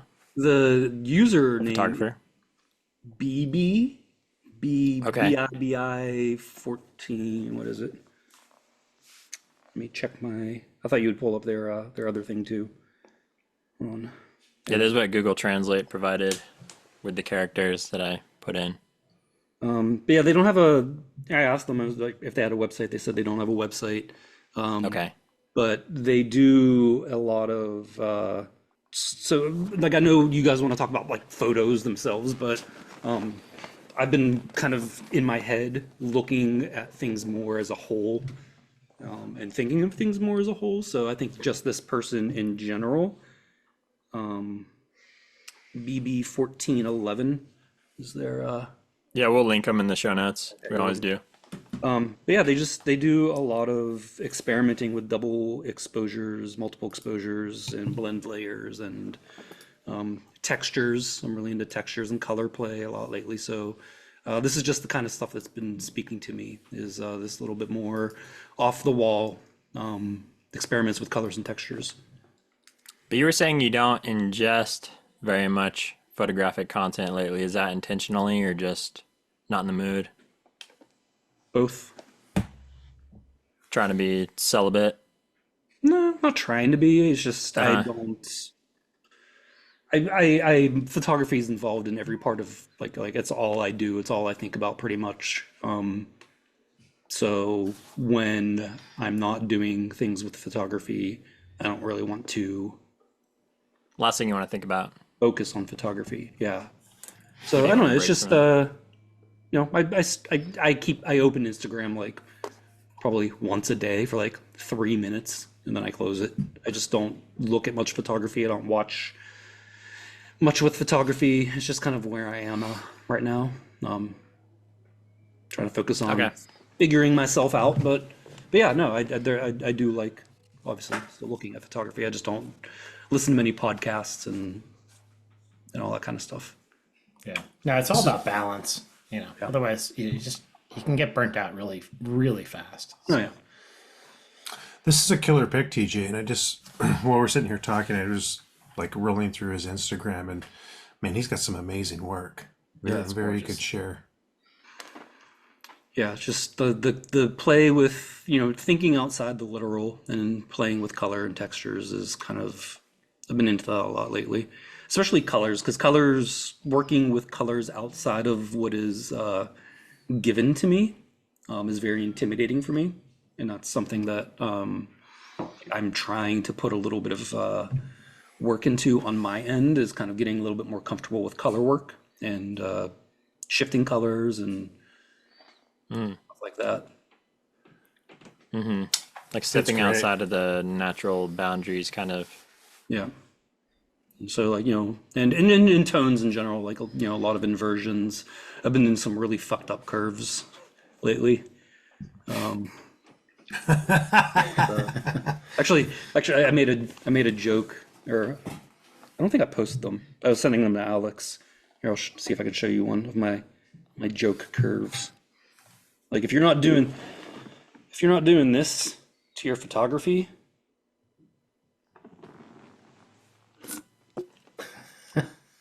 I can't see. Can't see it.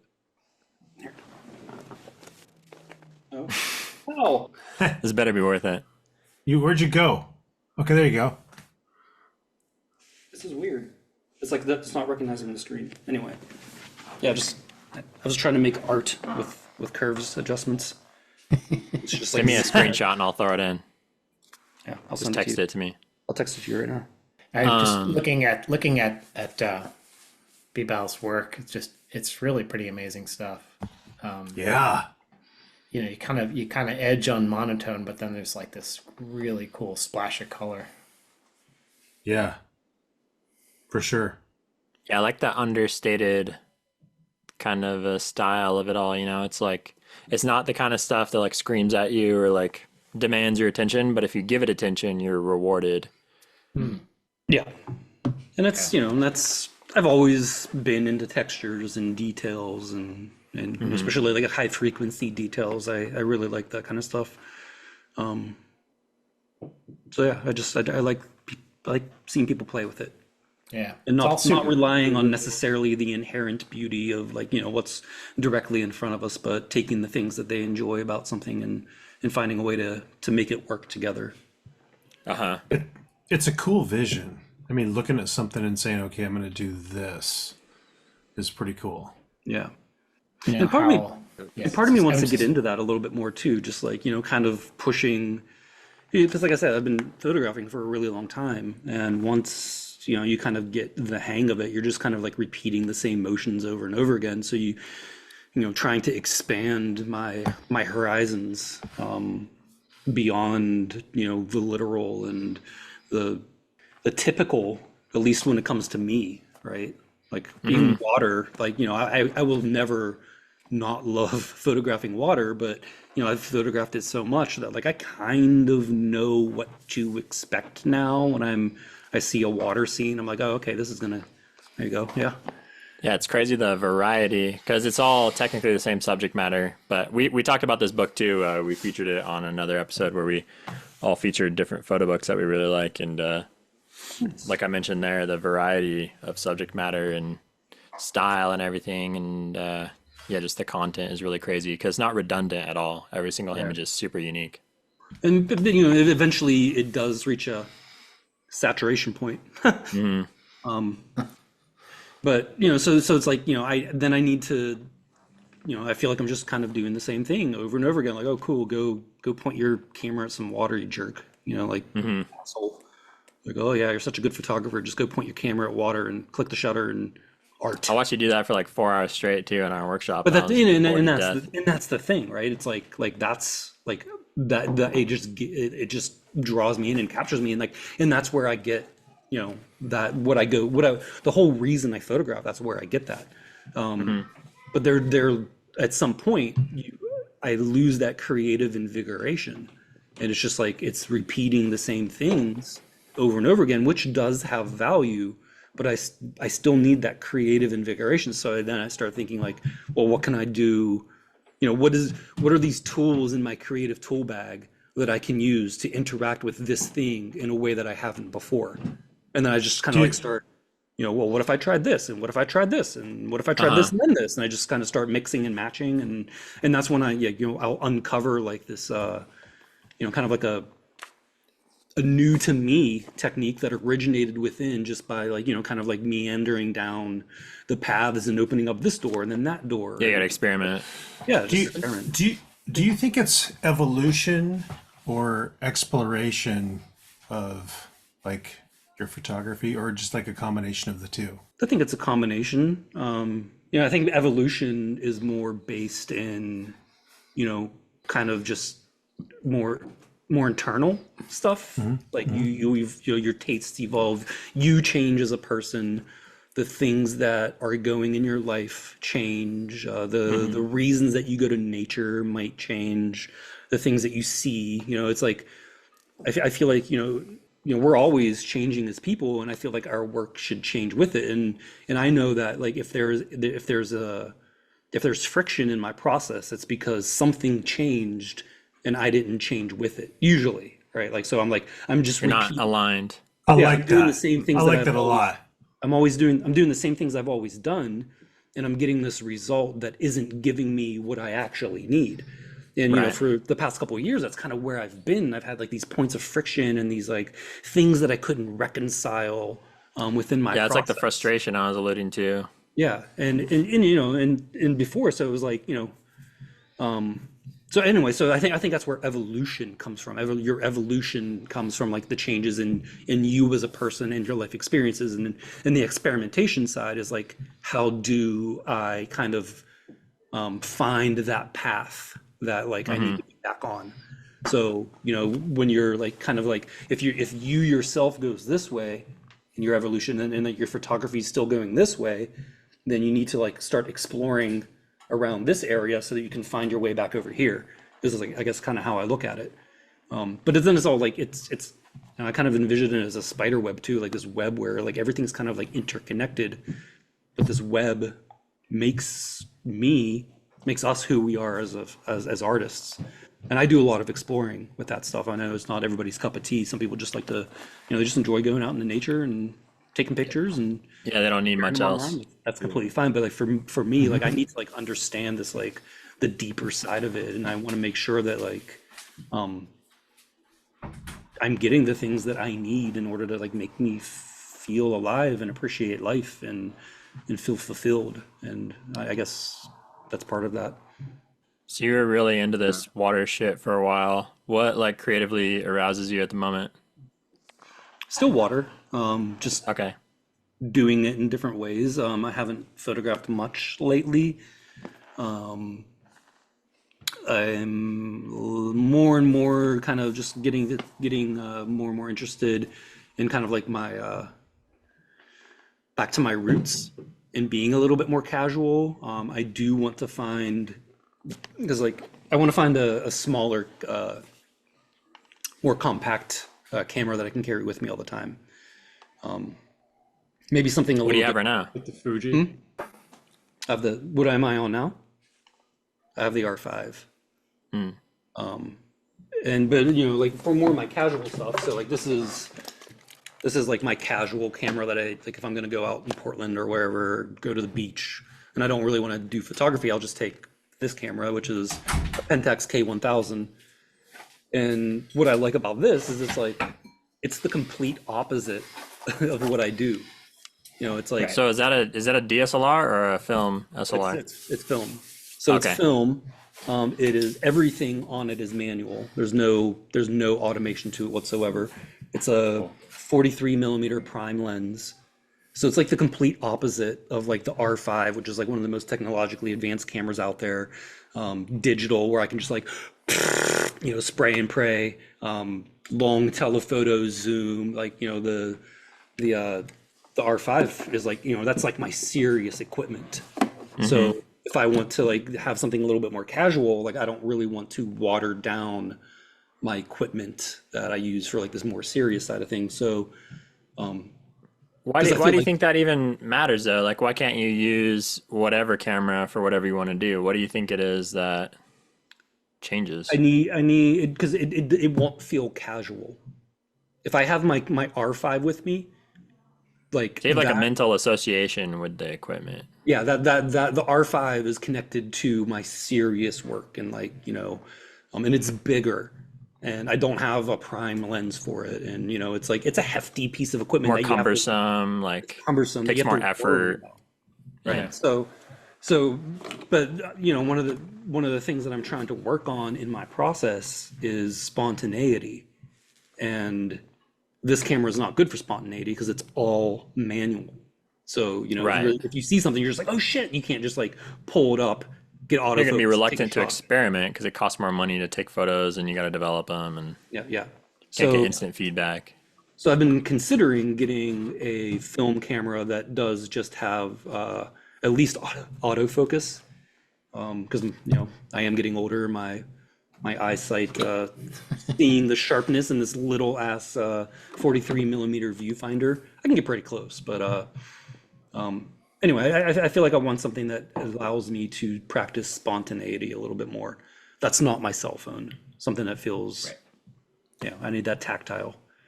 So, but yeah, no, I just kind of want to get back into just photography and like less focus on nature and more just like exploring, visual things and, finding the special things about the mundane areas. I want to explore, my nature work is all created through this filter of like gratitude and love and appreciation and wonder. Right. But part of me wants to kind of explore the deeper part, the darker parts of me, the broken parts and the hurt. You can do parts. that by photographing nature as well, though. Absolutely. You can, and and there are That's what I've times been where doing. I'm doing that, but like I don't want to limit it just to nature. Yeah. So one of get it. the projects I have in ideation is kind of like around that, and it's really like I'm not deep in the ideation of it. I just know that I want to work on the idea. So it might be a couple years before I even kind of have an idea of what it's how it's going to all kind of form together. But that's just It's funny hearing you talk about that because I'm like the exact opposite. I'm always trying to find ways that photography can be less distracting and I can focus more on nature so that the photography doesn't like pull me out of the experience at all or,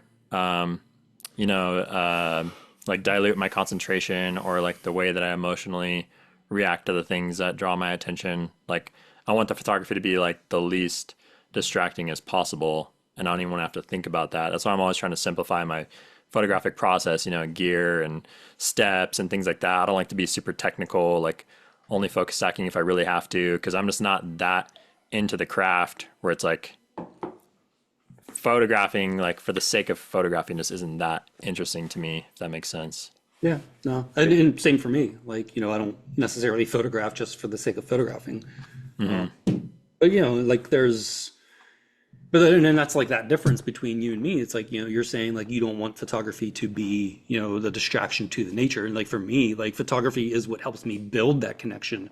It's Well, I just think it can go either way. Like I completely agree, and it does help me connect with things more, which is why I bother doing it. And I haven't, stopped doing photography completely.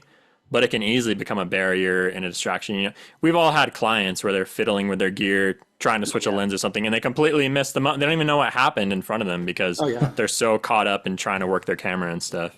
Yeah, and that is important to me, right? Like like I don't want to think about my camera. And when I moved from Nikon to Canon, I shot Nikon for decades, and then I moved to Canon, and being where I was, but like creatively and artistically, and not being able to operate my camera fluently was very frustrating. And it kind of like, it breaks that barrier.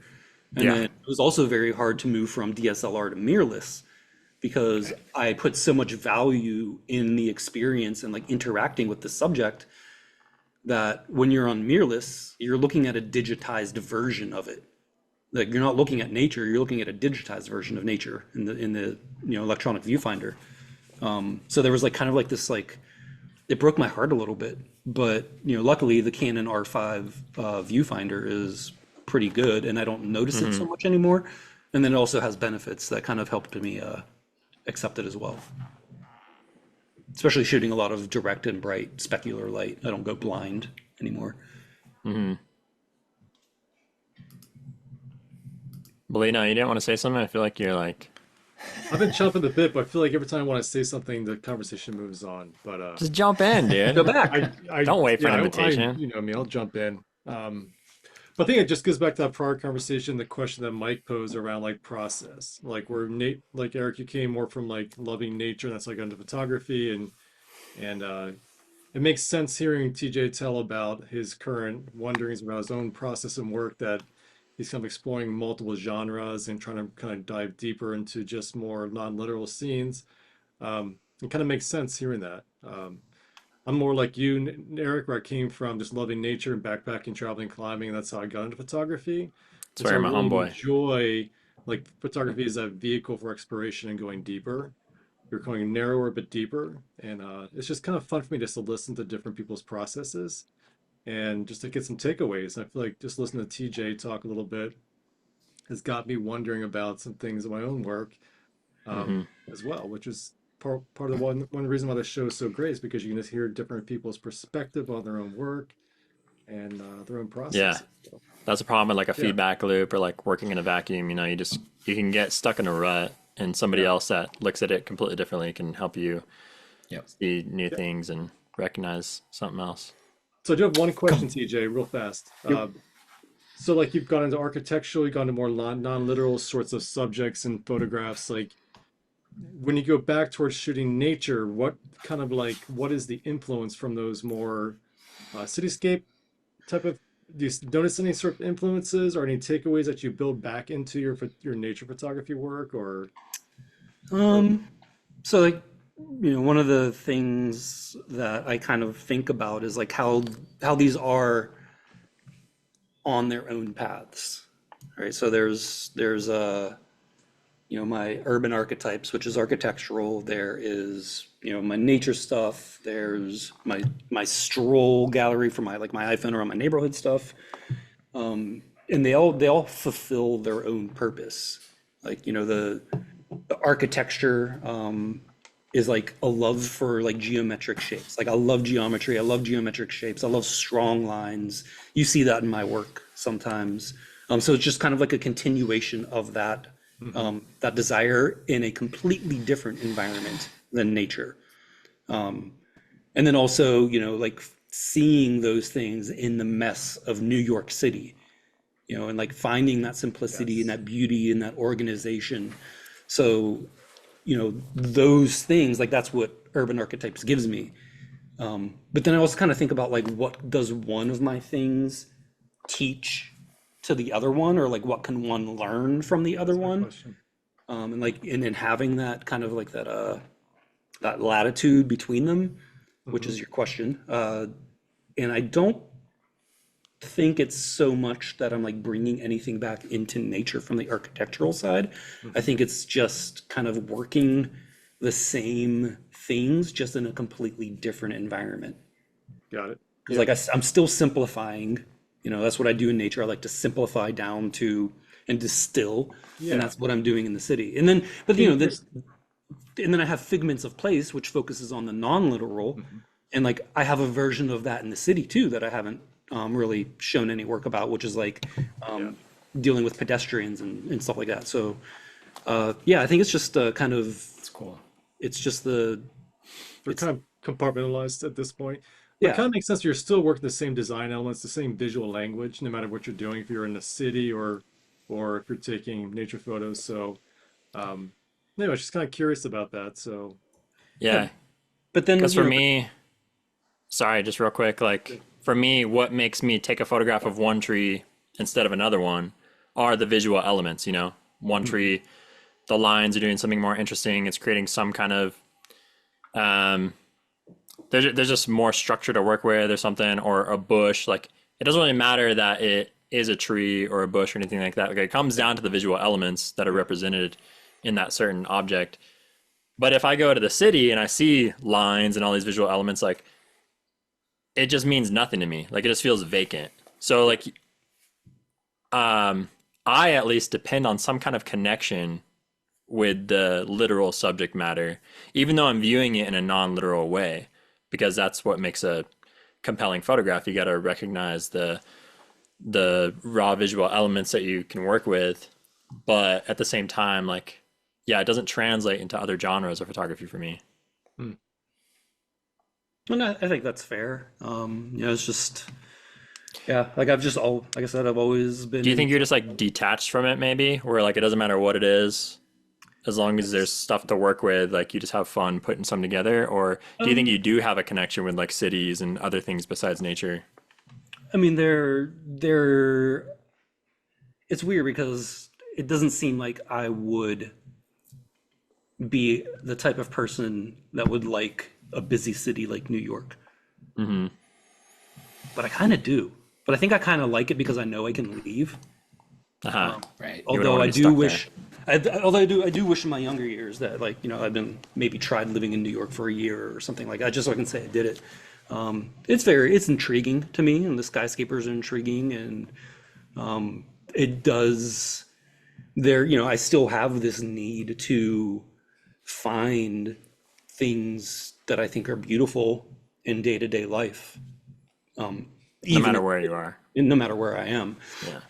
And you know, and that comes from, you know, just like how I've been training my heart and mind, you know, with sobriety and just, you know, and everything. Like I need to find gratitude and beauty and And I you're just just like always receptive to that, maybe. yeah, and it's just, you know, photography, like I said, photography is just a way for me to build a relationship with where I am at that given time. And if that is New York City, and that helps me build a deeper, you know, relationship with it, or, you know, like being more in tune with the environment around me, even if it's, you know, man-made, I'm fine with that. And if I have fun with it, which I do, like that's another thing. And, you know, it's all just kind of part of the big complete puzzle. It's not that like I'm so passionate And so, I'm filled up by skyscrapers that I just have to photograph them. Yeah, you're not moved. Yeah, it's more just like using the camera as a tool to build a relationship with my surrounding environment. Yeah. It's cool, man. Like, it's super interesting. I saw another, I think I saw this one, and then I saw another image recently by this guy, and yeah, this one's really amazing. Like, just like This is nice stained fantastic. glass look. That's Love great. the pastel colors here. Zion, I believe. Yeah, no, George. Oh, really? Yeah, this is George Kalantzes, who took a Death Valley workshop with Alex and I, and I don't know, I really connected with George. And we've kept in contact, and I haven't seen him. It's funny because I haven't seen him. I don't think I've seen him since that workshop, but this year in Death Valley, he was camped at Sunset Campground the same time as me, but we didn't bump into each other. And then Serendipitously.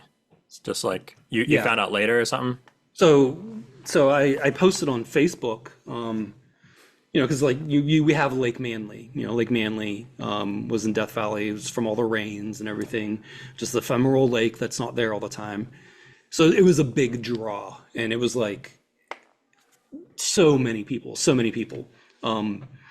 And a lot of people just, they're going down to the water's edge, but I found more enjoyment kind of like shooting from afar, shooting layers and reflections from up high. And was I by myself? I think I was by myself. So I drove down and I parked like on the road that overlooked Badwater Basin where the lake was. And there's this guy out, just like way out in there, and it was raining too, right? It was so. And he's like way out in the lake with an umbrella and his camera, and he's just like isolated in this vastness. So I took a couple shots. I posted one on Facebook, and he commented. He's like, "TJ, that's me." And I'm like, "What?"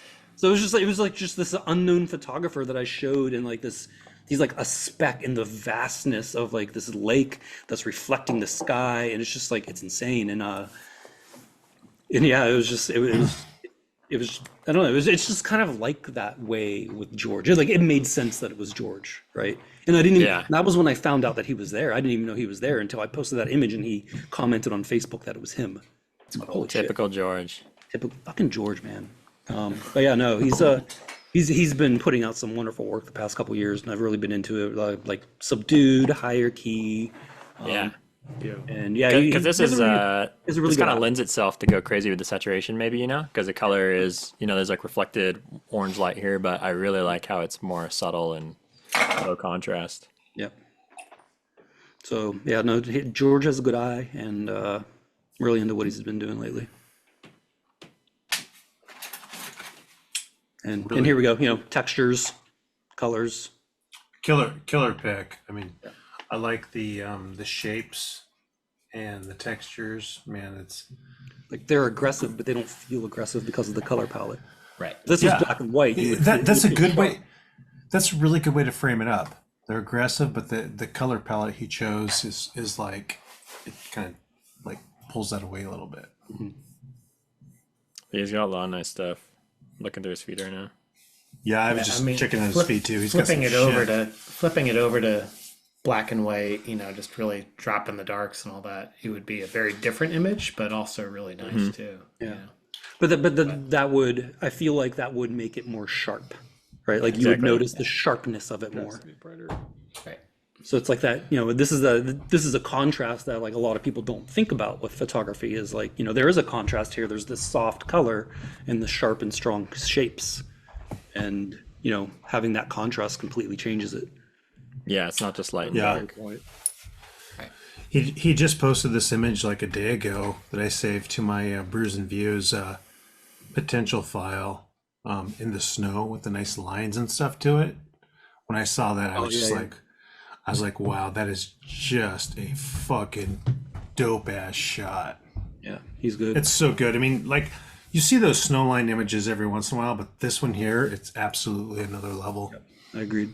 I almost picked that one over this one, but Dude, it was so good. But I haven't seen this one, so I'm so glad you picked this one, because I'm like, wow, this is fantastic. Yeah. But yeah, we'll get that other one maybe on a future show or something. Really great work from George. Wow. Yeah, it's super nice. Yeah. I don't think we've had him on the show, have we, Eric? Like, No. featured any of his stuff? Nah. And I actually wasn't following him. His stuff has been like recommended to me lately, so I recognize it, but I just followed him because I like through his feed and definitely Yeah. want to see more of that. Yeah, some of the coolest stuff is like having folks on this that we just haven't like shown their work. So That's the main point, yeah. yeah, well done, TJ. Find some Appreciate new that. stuff. Yeah. That's cool that you met him before too. This image is really crazy. Like I Yeah. thought it was water at the bottom at first, maybe, but now I have no idea what I'm looking at. Now that's bigger. So I don't know how to pronounce his name. It's Catalonian. He's Catalonian, and I thought I had it right, and then I think I mentioned his name to Anna Morgan, and apparently she knows how to pronounce it correctly. And I'm like Jaume Llorens is like how I tried to say it, and the way she sounded it, it sounded like it was like no, it's pronounced Mike Smith. It was like completely like Yeah, like That's so good. I was like, how do you get that out of that name? She's like, that's just how it's pronounced. I'm like, That is The so J good. is a K and the double L is a Z. So yeah, that makes sense. yeah, I don't know how different Obviously. Catalan is from Spanish, but yeah, in Spanish it would be Jaume Llorens, but which is yeah. And then I even looked up like the Catalonian pronunciation, and the one that I was given was like I got like 2 or 3 of them. I'm like, I'm gonna go with this one. And I started saying that, and she's like, no, it's Mike Smith. I'm like, what the fuck? Like I couldn't even. It was so like off the wall that like I couldn't even like. I'm like, can you say it like 20 more times? yeah. But anyway, no, like he does these diptychs, and it's like, and they're really well seen. A lot of times it's based on like the granularity of the detail. Sometimes it's like this one to me, it's the tonalities and the shapes of the tonalities are mimicking each other. So he finds these really well seen complements in his work of like between one picture and another picture, and he just and the Relationships. seam between them is noticeable sometimes, but it's also hidden a lot of times. Like this one, you don't see the seam, but like when you look at his work, you'll start seeing like this repetition or like this mimicry of one subject and another subject, and it's just And that's kind of very well the seen. special thing. Yeah, it's very he's really good evocative, at it. and it's not like your typical diptych. I don't feel where it's like 2 images side by side that complement each other. It's like these 2 images complement each other, but they also kind of come together to make one. And it's to me that's just like a next level way of seeing, and it's just very, and it's all black and white, and it's very evocative, and it just hits me. So I think Yeah, and he's often trying to present it as seemingly one image. yeah.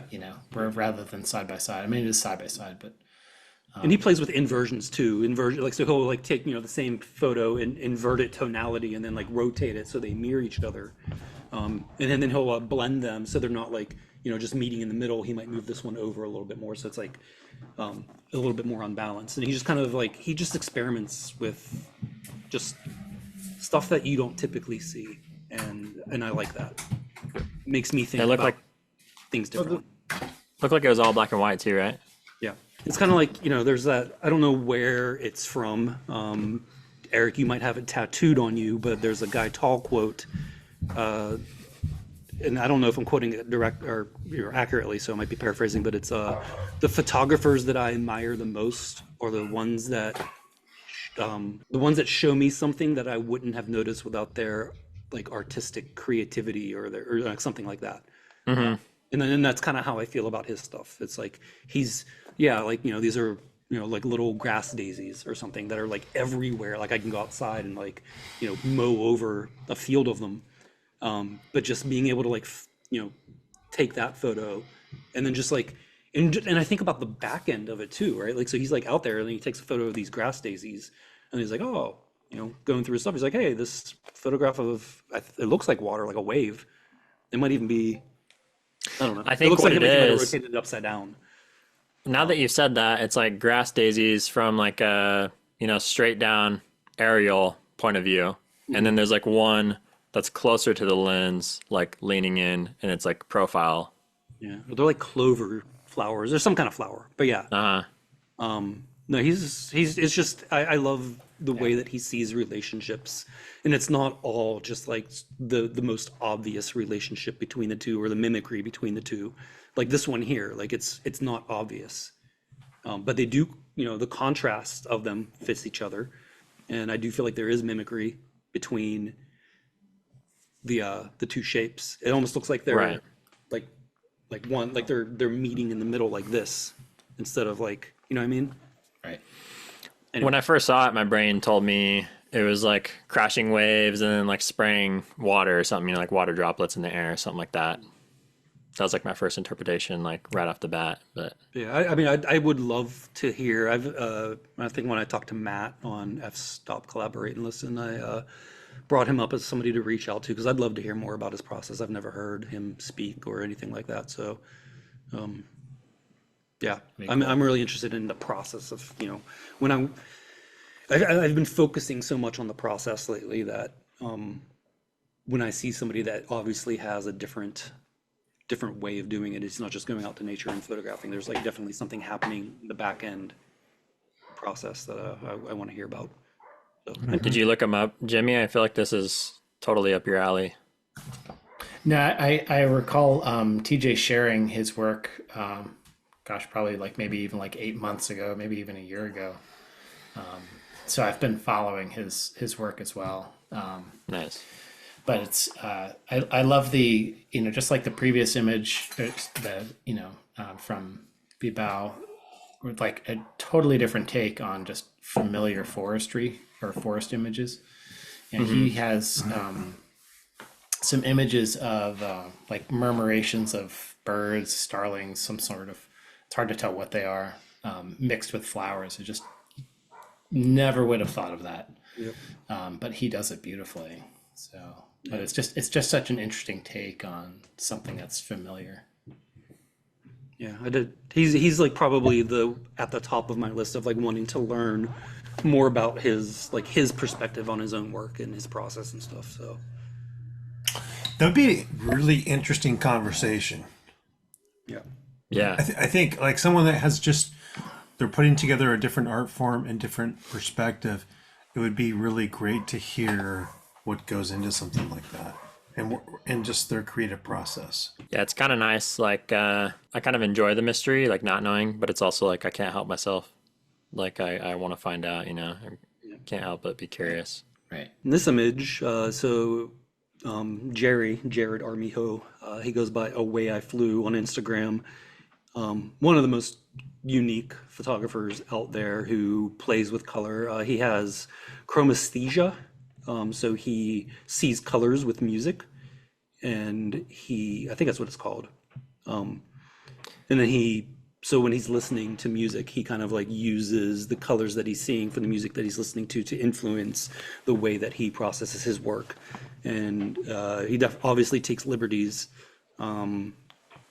And it's just very unique to him, very well seen, very graphic in presentation.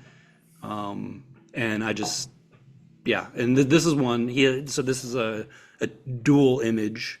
The next slide over on Instagram has like an all blue version. But I just kind of like the color play on this one a little bit more. It kind of felt, gave it a little bit more dynamics. Made it more dynamic. But no, he's just such a good guy, and he's very creative and has a very good eye. All of his stuff is so artistic, I mean, that's really it's kind of a generic cliche word, but that's really what jumps out when I look at his Instagram page. It's just beautifully put together and artistic. It's uniquely his too. I mean, Yeah. I could have put his name on that very quickly. It's kind of like because he even like uses photography, he uses a camera to capture the raw materials, but he's a photographer, but really that's just the way he generates raw materials, more of an artist first, camera photographer second type of guy, Yeah, yeah, which I really appreciate about him. yeah. Yeah, because even though you're like virtually limitless when it comes to compositing, I feel like a lot of that stuff looks very redundant and derivative. Yeah. But his is very unique and expressive, and it even though I don't do any composite photography and I wouldn't say it really interests me, when I see his stuff, it's evocative and it definitely like engages me. Yeah, and he's clearly drawing from his environment down in the Southwest. You know, you kind of get that desert vibe, those desert pastels, and Yeah. Yeah, it Even- has I mean, feeling to it for sure. And even when he lived up here, like his work was still primarily Southwest based. But no, he's a good guy. I like him. He's a good friend. He's one of the most laughy guys I've ever met in my life. he's Oh, funny yeah? as heck. Yeah. Funny as heck. You can't not laugh around him. And a lot of times, just because he's laughing, you're just like, Contagious. the most awkward thing ever happened. He's laughing. You're like, okay, I'll laugh too. That's cool. That's excellent. So Whoa. I'm curious to hear you talk about these next two because again, like I don't have a connection with the subject matter, so I want to hear like what it is that you find interesting about this. Not that I can't identify anything like artistic or interesting, but I just want to hear like what it is specifically that draws you to this kind of photography because we've never had anything non-nature on the show before. Yeah, yeah. So Alexey Titarenko is probably one of my definitely my top 5, maybe even my top 3 photographers that I enjoy. And this body of work that this one is from is called City of Shadows, and they're images that he's taken around St. Petersburg, Russia, which is where he's from. And so this is like part of that craft part of it, where it's like, yeah, I'm not really connected to a bunch of people walking up a staircase. But What is just interesting that they're like only going up, nobody's going down. There's a because story there. because the trains would come and go, right? So like the train comes and like, these are people coming up out of the train station. And I can't remember why, but they're all walking on that side. So, all of his stuff is done. I don't know if it's large format. I feel like it might be at least 5x7, medium format.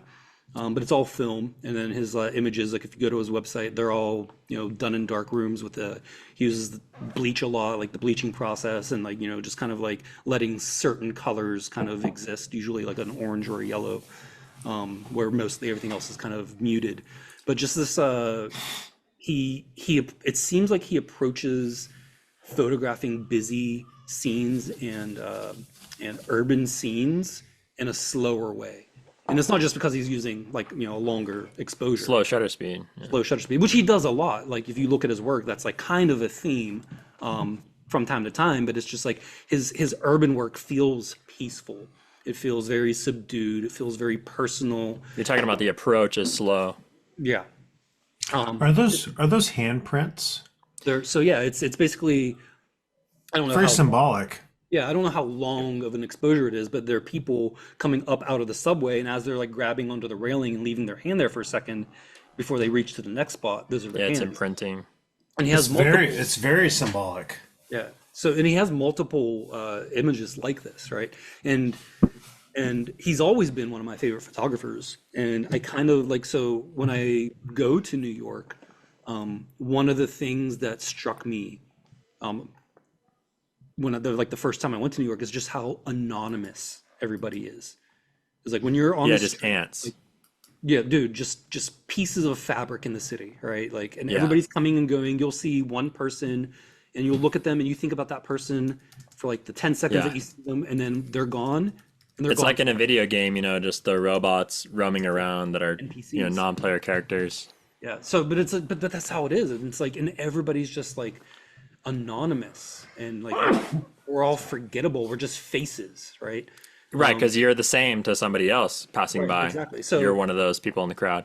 So that kind of like really hit me there. And so when I started like thinking about photography and playing around, like I was doing these long exposures, not as like refined of this, like where he was using a tripod and like a setup.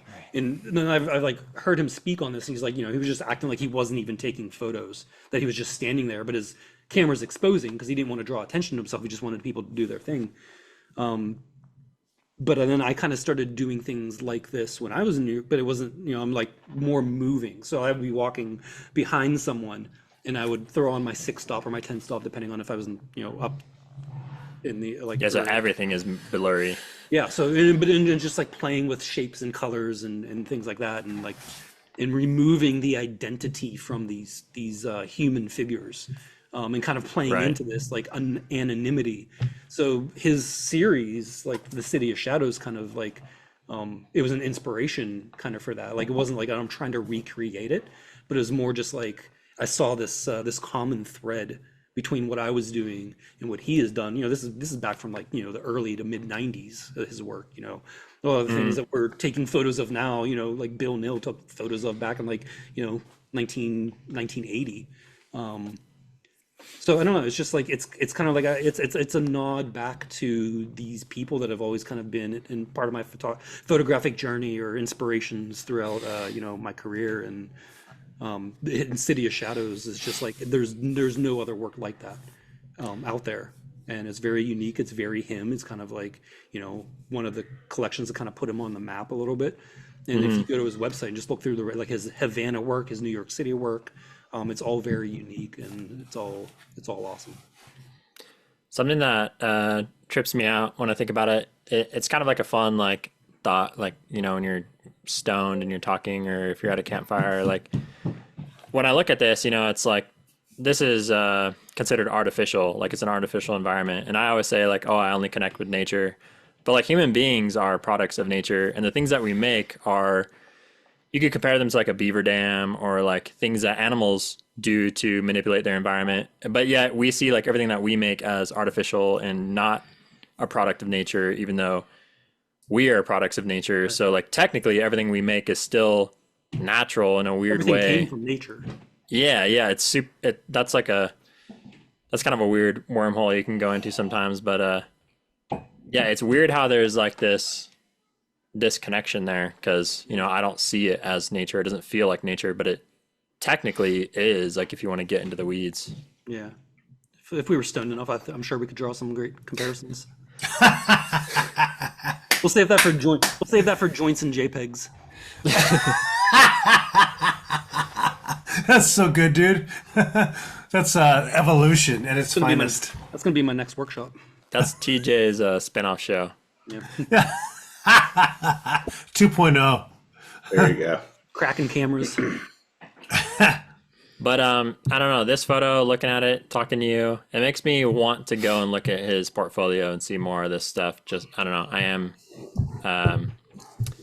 am curious. Open your goddamn mind, Eric. Jesus. I should, yeah.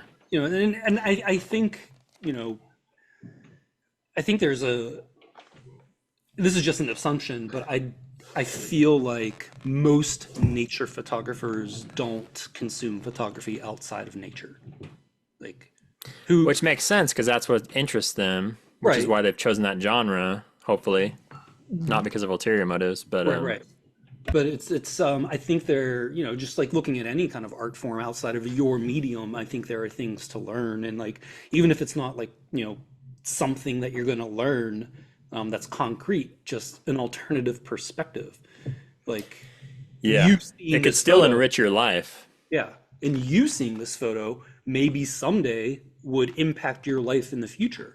Because you're probably going to remember this photo. If you saw this photo again, you're like, oh, I remember that photo, right? But how many nature photos have you, how many other photos have you seen, city or otherwise, have you seen that you've forgotten, right? So this photo might impact you somewhere down, it might be 5-10 years down the line. Yeah, subconsciously could brew something up. Yeah, so it's like, it's, consuming things that like, I'm not saying like go look at whatever photography, like, but there's, if you're a photographer and you're a visual artist, there's probably another genre of photography that you'll enjoy.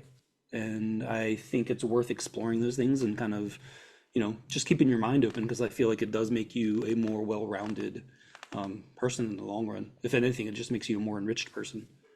Mm-hmm. Which can also be filtered through your process. Right.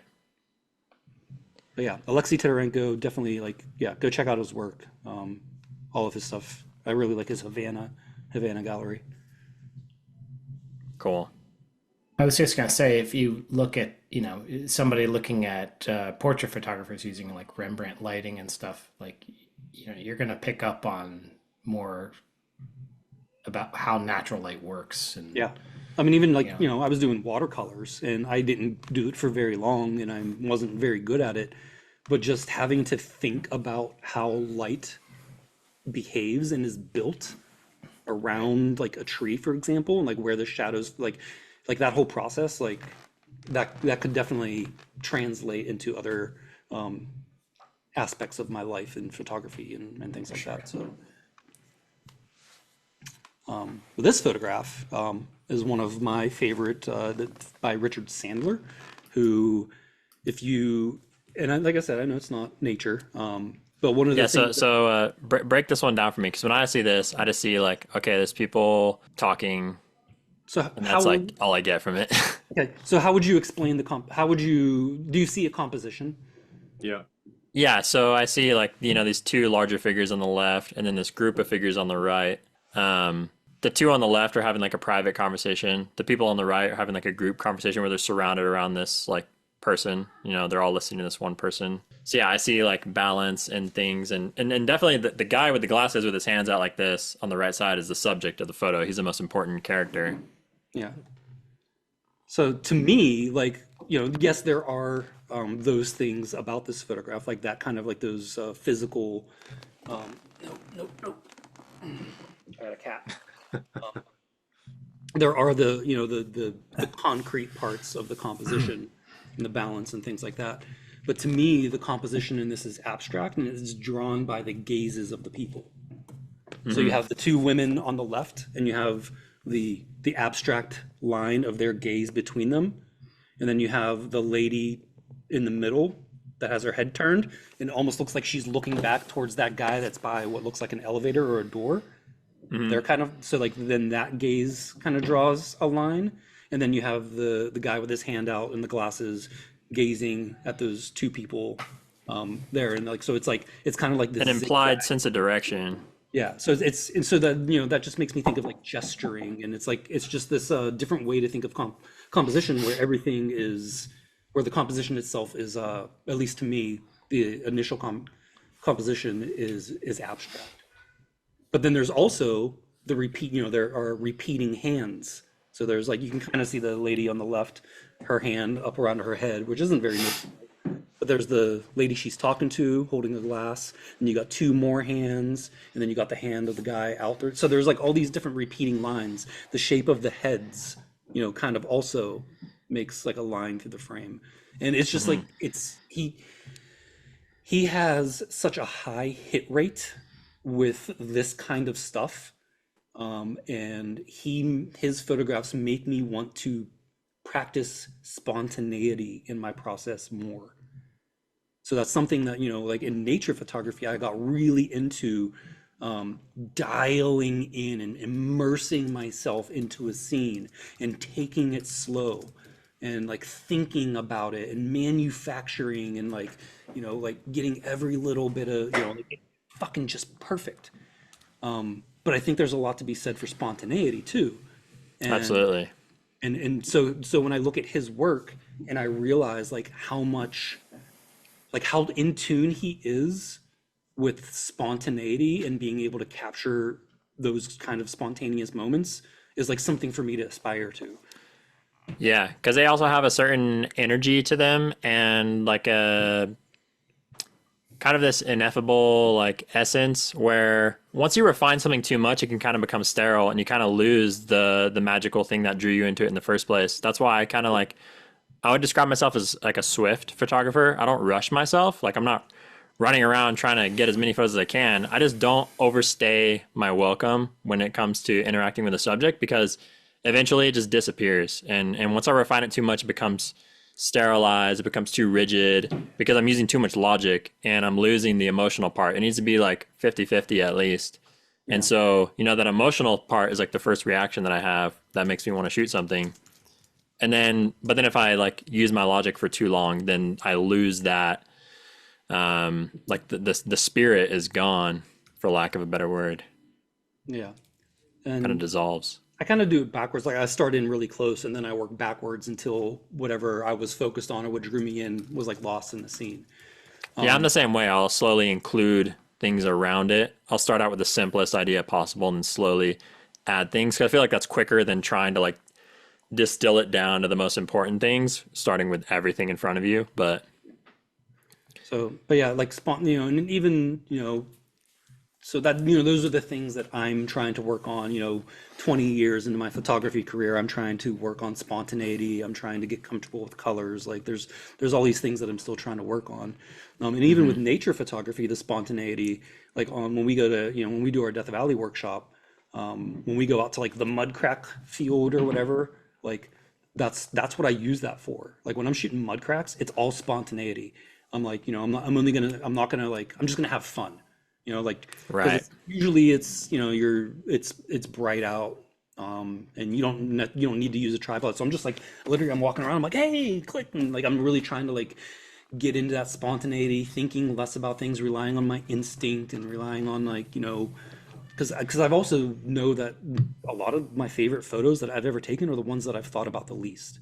So practicing that kind of like can help me kind of get to those things a little bit easier. And then it also comes from, like walking around the city or walking around my neighborhood with my iPhone at night is seeing the different patterns and textures and repetitions and mimicries and things like this that it's all just kind of like adding things together. And yeah, it's all learning. And That's what I mean. Like a lot of times that first impression has a lot of like authenticity to it that can get lost as you try to like think about it too much and refine things and make it perfect. Like, you polish it until it has no more character. yeah, I agree. Gotta wear my cat. Dag. I've seen that picture before. There you go. Yeah, so I chose this one largely because I was standing right next to you when you took it.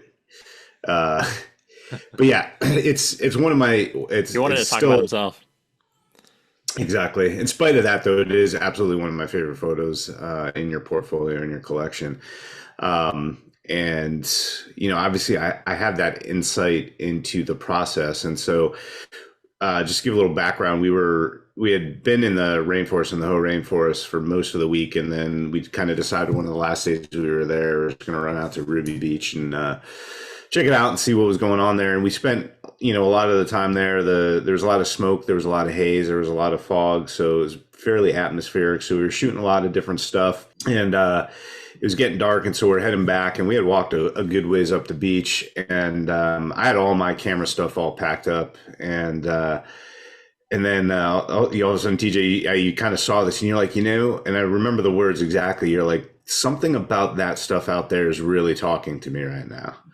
And I could barely even see it. It was getting dark and all of that. So when I saw kind of what you were looking at, and it just kind of clicked. And I saw what you saw, and you captured the scene and presented it, beautifully in this image, and it really encompasses the atmosphere that was there on that day, that kind of haze, that fog.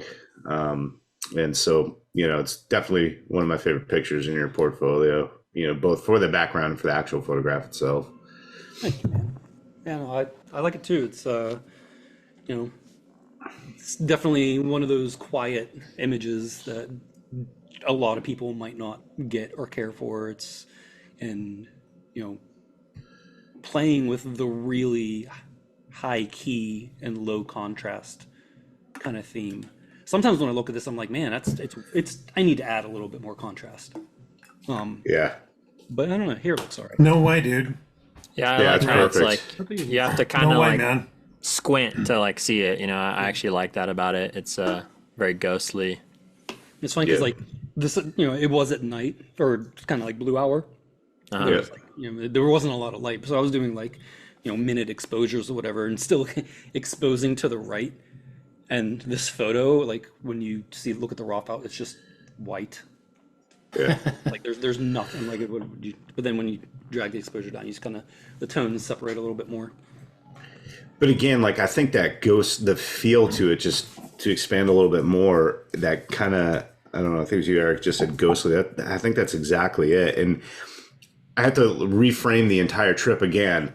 COVID hysteria was still at a peak. Like the Pacific Northwest was entirely on fire. There was riots in Portland. I mean, it was a very tumultuous time. And so like the feel of this photo, that kind of eerie, spooky kind of vibe that it has, again, in my eyes, really completes the image for me. And so I definitely wouldn't add any more contrast to it. I think it does exactly what I think you intended it to do, as is. Hey, Mike, Bolino was dude. leading that movement. You didn't really know him that well back then, but I saw he was leading the riots, throwing rocks. yeah, he was freezing water balls and launching them from a freaking gas cannon. Yeah. It's crazy. No They comment. couldn't pin that on you though, man. From what I No, heard. they never did. No, Yeah. he had a mask on. There was speculation that Bolino was Trey Arrow. Yeah, It's freaking QAnon, dude. leather mask, maybe a zipper.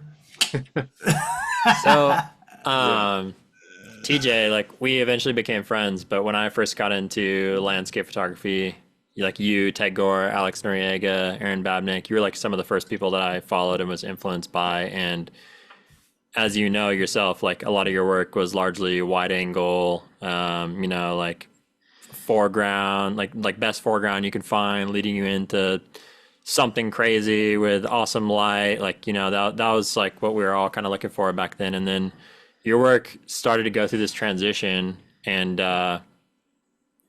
it was cool so actually when I was looking through your website to find a photo to share, I was looking through like year by year just for fun, so I could see everything. And it was cool to see that evolution.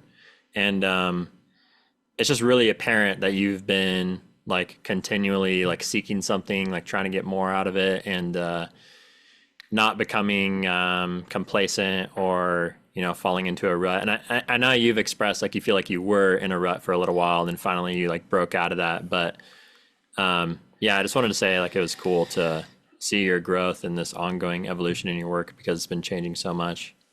Oh, thanks, I man. feel like this is kind of like one of those precursor images. I mean, you have stuff from earlier too, but this is like where you started posting stuff like this, and I was like, oh wow, like TJ's he's on something else, like he's heading into a different direction now, like he's on to something. It's good enough going off the deep end. No, it was exciting for me. It's like I think I felt like I think it was like, when I first got into nature photography, it was new to me, the nature photography community and all that kind of stuff. And then you like go on to 500px and you start, seeing how everybody else shoots nature photography, which I hadn't really seen before. So it was kind of like, as I was starting out with nature photography, there was a lot of like kind of going with the crowd and mimicry, and trying to like, just kind of get a better version of whatever waterfall or going to a harder waterfall that nobody's been to, or finding like the better foreground or the better framing of a waterfall. yeah. But then That was like the extent of like deviation. yeah, and then but it's like that was like, and it was like I said, it's kind of like when you learn how to play an instrument, like you're like, I'll use guitar as an example.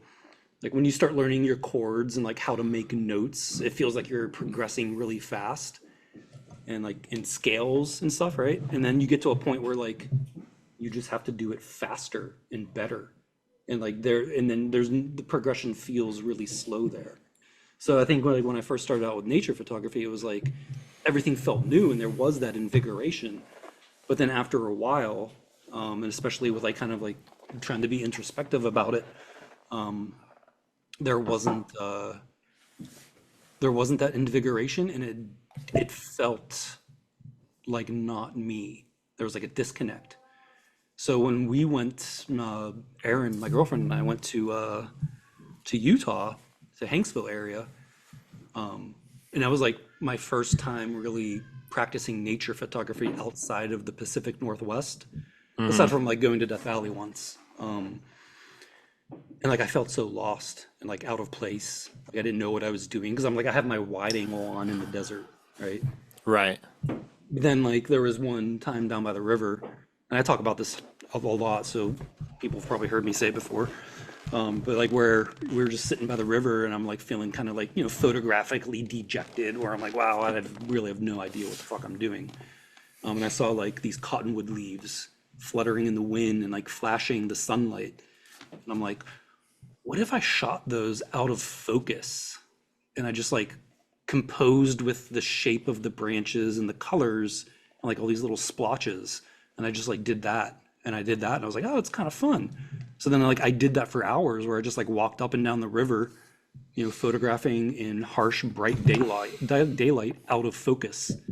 And I Yeah, had which like isn't allowed in a way, yeah, you know. and I had it's like kind the of time of my life. I was like, this is fun, but it like finally like made me realize that like I'm more into these like these smaller, intimate plays of light and textures and colors and kind of things like that. So like that was like this realization that I had. I'm like, oh, like I'm just, you know, I'm more drawn to this stuff. So like, you know, the rest of the trip I kind of tried to focus on that. And then I just kind of chewed on that for a bit, and then my work just started evolving in that direction. And you know, it started going from like plays of light and smaller, more intimate scenes to, you know, more abstract-y type stuff and kind of stuff like that. But and it's not like, you know, I'll still photograph, you know, non-abstract things. Right. But it's just like I'm just really into shapes, colors, textures, lines, things like that. Yeah, and your That was girlfriend one of the Erin most has some really superb photography. I thought you were gonna share one of her images. I'm kind of surprised you didn't. Nah, she doesn't want any kind of spotlight. Hey guys, I got to. What I don't a want to zinger. interrupt. But I got to bail, so I'll take this quick exit to or quick second to exit. But good seeing you, TJ. Good Likewise, catching up buddy. with you. Same with you, boys. Thanks, Yeah, Mike. thank you. Good to see you, All bro. right, later, Next boys. Yep. Yep. How about that Mike guy? Jesus fucking. Oh my God, we did it! Yeah, that son, Finally. that son of a bitch. We finally got rid of him. I can't believe it. Jesus, that was dragging on. He That was lasted painful. a hell of a lot longer than I thought he would. Right? TJ, thanks for like really like slipping the belt around his neck and choking him out there. It was great. Yeah, right. Those Vermonters, it's just like, God, they're fucking. Yeah. This one before. Was this Mike's? To me. No, that last one was Mike's because he was standing next to TJ, so Okay, good. Oh, everything last one always was has to be mine. about him. Damn, I remember you threw this one up. This is great. Yeah. No, I actually, TJ, I hadn't seen this. I don't recall having seen this one before. Neither. It's in Figments. It's Is it in Figments? Okay. Oh, so it's a double. So when I first saw this, I thought it was like maybe like in Zion or some shit, like with sandstone behind it, you know, like wavy sandstone lines in the background. Yeah. But there's a double exposure, yeah, one of those fake photos that you make. fake composite. Yeah, it's this is just, you know, a tree against the sky. Oh, Yeah, just playing with textures and colors and lines. This I do need to go through Figments and curate it and pull some things out of it. And I think this might be one that doesn't make the cut. what is it that you are hesitant about or not pleased with? So my general feelings about Figments is that my Figments of Place gallery is that it's not refined enough. It's too loose of an idea, or it was too loose of an idea when I made it. And perhaps some of the images that I put in there were put in there more for gimmicky reasons than more pure reasons, I guess. Like I was taken aback by the novelty or the gimmick of it rather than the image itself, I guess, if that makes sense. So I think that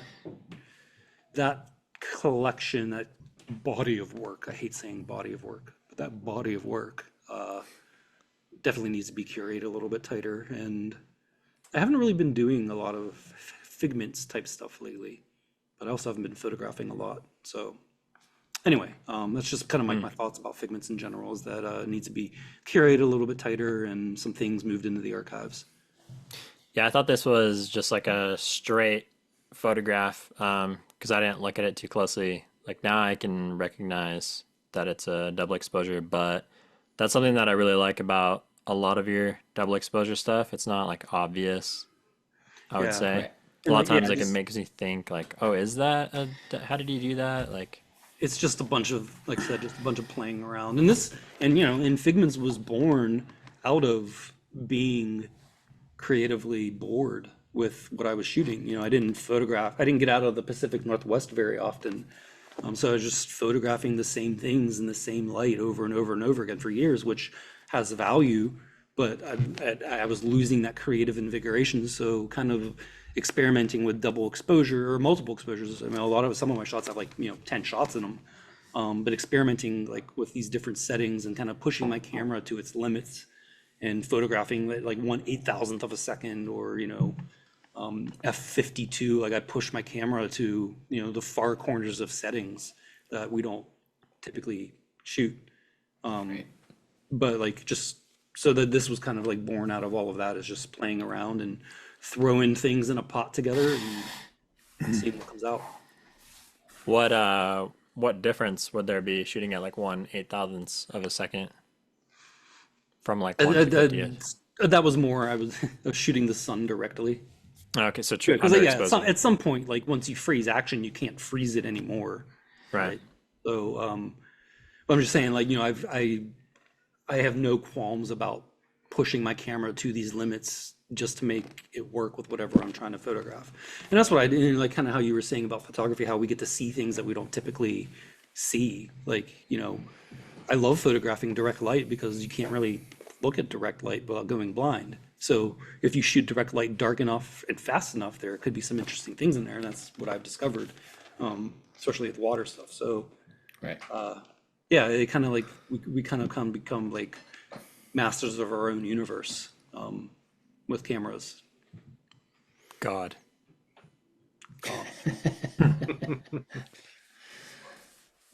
Like here's a Brian Callahan, I think is his name. It's a comedian. He talks about like how like you think about, like, Callahan's Einstein. great, dude. You think about like Callahan is Einstein. great. Callahan is great, but you think about He's great. Einstein and like all these like really smart people. He's like, but they weren't funny. He's like, what joke has God ever told? It's like, and he's like, so the kind of way I look at it is that I'm funnier than God. Callahan is so funny. He's so good. I've seen him in Portland a couple of times. He's one of my favorites. I haven't seen much about him lately. My feed's been full of Stavros and Theo Vaughn and Oh, Vaughn's great too. Bellino loves himself some Theo Vaughn. I like the Theo's good. I think what Bellino really likes about him is the fucking mullet. Yep. He rocks. He wouldn't look like Theo without it. Exactly. So this one stood out to me because it is one of the best photos of Virga that I've ever seen. Not Virga. How is it not Virga though? It's definitely Virga. It's definitely not.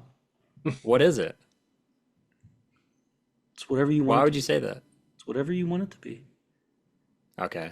It's a reflection. But That's probably, and it's actually out of focus, but the brightest spot there is like, Yeah, on the water. So if you look behind the bright spot, you see like a lighter area. there's like a seascape, right? Yeah. So the like up, I'm pointing on my screen like you can see. So you have the bright area down at the bottom. You're a couple NA beers in, man. Don't blame yourself. That's the sunlight, and then like behind that is like kind of like the water, wet sand, foam, and then behind that, up towards the middle of the frame and up, is like the surf coming in. Got it.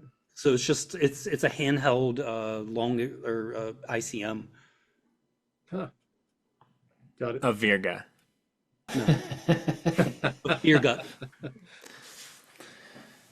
No, it's just it's just Well- a it's just ICM of reflection on wet sand, sunset reflection on wet sand. Oh, that's not the water? The bright spot is wet sand getting hit Okay. with Oh, sunset light. I thought this was like a telephoto scene. It is. Well, shot with but a I was thinking telephoto. like 600 millimeter, like No, super like far way out, out. like just looking straight out at the ocean, like zooming That's in on a probably- cloud. That was, Probably 15 feet away from me. that's crazy. Yeah. Wow, it does That's have not how I that pictured telephoto it. feel. Yeah.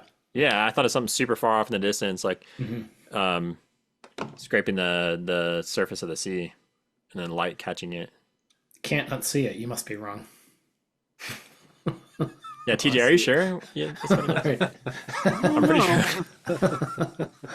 I've never actually this one isn't like finished. It's not like processed. And I've been doing The image isn't. Huh? The image isn't processed. It probably no, it's a little bit, but I'm seeing some things I would change or clone. Yeah, it's not that good. Distractions. No, I really like this one because I feel like you did a lot with very little to work with. And now that you've explained that it was like a smaller scene just in the sand, that's like even more mind-boggling and impressive to me. But I took it another while reason I took it on accident while I was falling. No. okay. Another reason I wanted to share this is because it's in like a new gallery. I can't remember the name of, but there's only one image. So like, what is that work in progress, and what do you have to say for yourself? What do I have to say for myself? Well, I have several different things that I'm working on, or that I have like thrown together loosely in my head, or images that are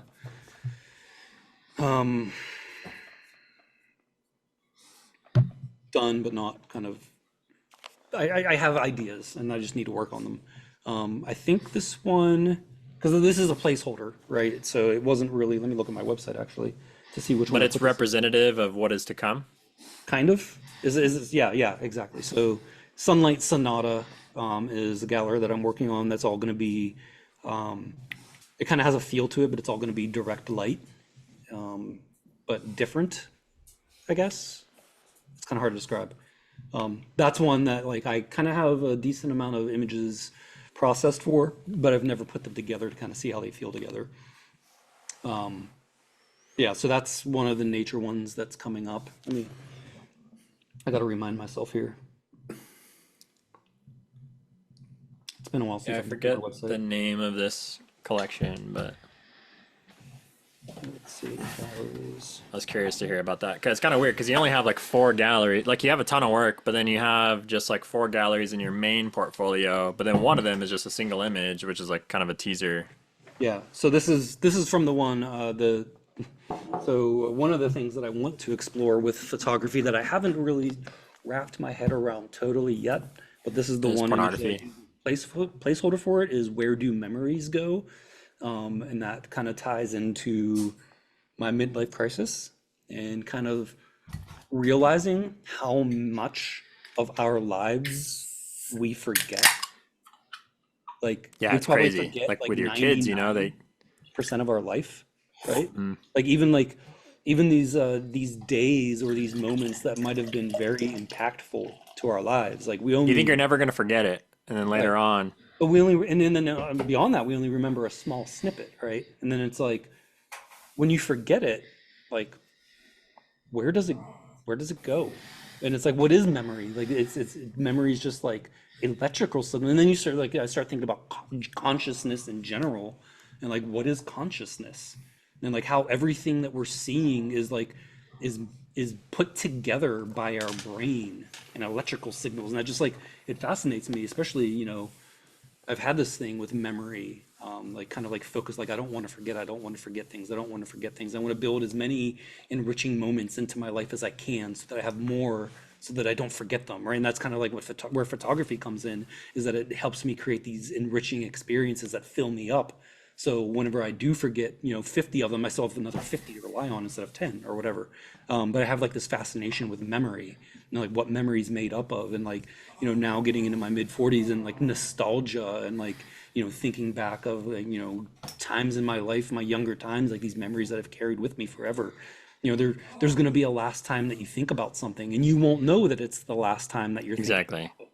So I've been like writing things down whenever I have like, oh, bingo guy, with this guy that walked past our house like every week, and he was very distinct looking, but he was like, he walked everywhere. He would always walk to bingo, different fire halls to do bingo, so we called him Bingo Man. But just like writing all these different things down, these memories from when I was little, or just, I don't know, I have this fascination with it. So I kind of want to explore that through photography and have a collection of work that kind of like makes me reflect on that kind of stuff as a whole. And I don't know if I'll discover anything in the process of kind of creating this collection. I don't know if I'll learn anything about myself, or if it'll just kind of like, be just a general exploration of the idea. But that's kind of what I like about photography now, is just kind of like to bringing it to another level, and like kind of like having these concepts that I'm exploring with photography, instead of just kind of going out and taking a picture of whatever and throwing it on my website. And here's another abstract, here's another intimate, here's another seascape. I kind of want to have a supporting idea and concept that the work is done through, like this filter. So Right. That's interesting. yeah. So that's This is where kind of a tangent, but like a couple months after you quit drinking, did you experience like a different kind of high, like where your cognition like really improved and you're like, whoa, holy shit, like I have this brain that I like haven't been using, or No, not so No? much. I've always been pretty smart and on top of it. because supposedly like drinking can, decrease your brain's No, I was just happy to not have that immense guilt every day. Paul is Like an embodiment of that. looking at my for phone, example. like, crap. Who did I call or text last night? Right. What the fuck did I say? Right. Exactly. No, I'll fall on the sword. What'd you open, Paul? Yeah. Oh, nice. Oh man. I'm excited to drink one of those. Have you guys had this yet? I had the previous batch, not the new one. Dude. That was the first Bolino, Brewhouse I ever you had. have Bolino, right? Which one is it? Citra Acra? Yeah. Dude, I got that. is this on. is this one of the best beers you've ever like leaned down your gizzard? I think they have. Yes. I mean, yeah, Sorry. their hazies are the best I've ever had. Like But- several of them are the best I've ever had. But this one specifically. Yeah, that was the first one I ever tried from Brewhouse, and I was immediately hooked. I was like, oh, these guys are awesome. I want to get everything they make now. Yeah, I It think was ridiculous. I had that on think Friday night. I got us some of that back in the day, Bennett, and then like the next batch or something like that. You got some. I fucked up. I got mine through a raffle, luckily.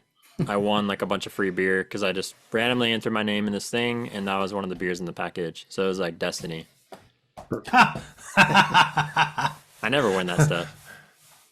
I'm drinking water by the Portland Public Works Department. TJ's keeping it strong. Yeah. I love it. Gotcha. I love it. All right. This. Okay, who picked this?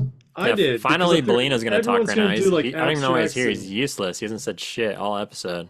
Dude, Just hey, sitting there. TJ, before Bolino gets going, this one makes my so hard.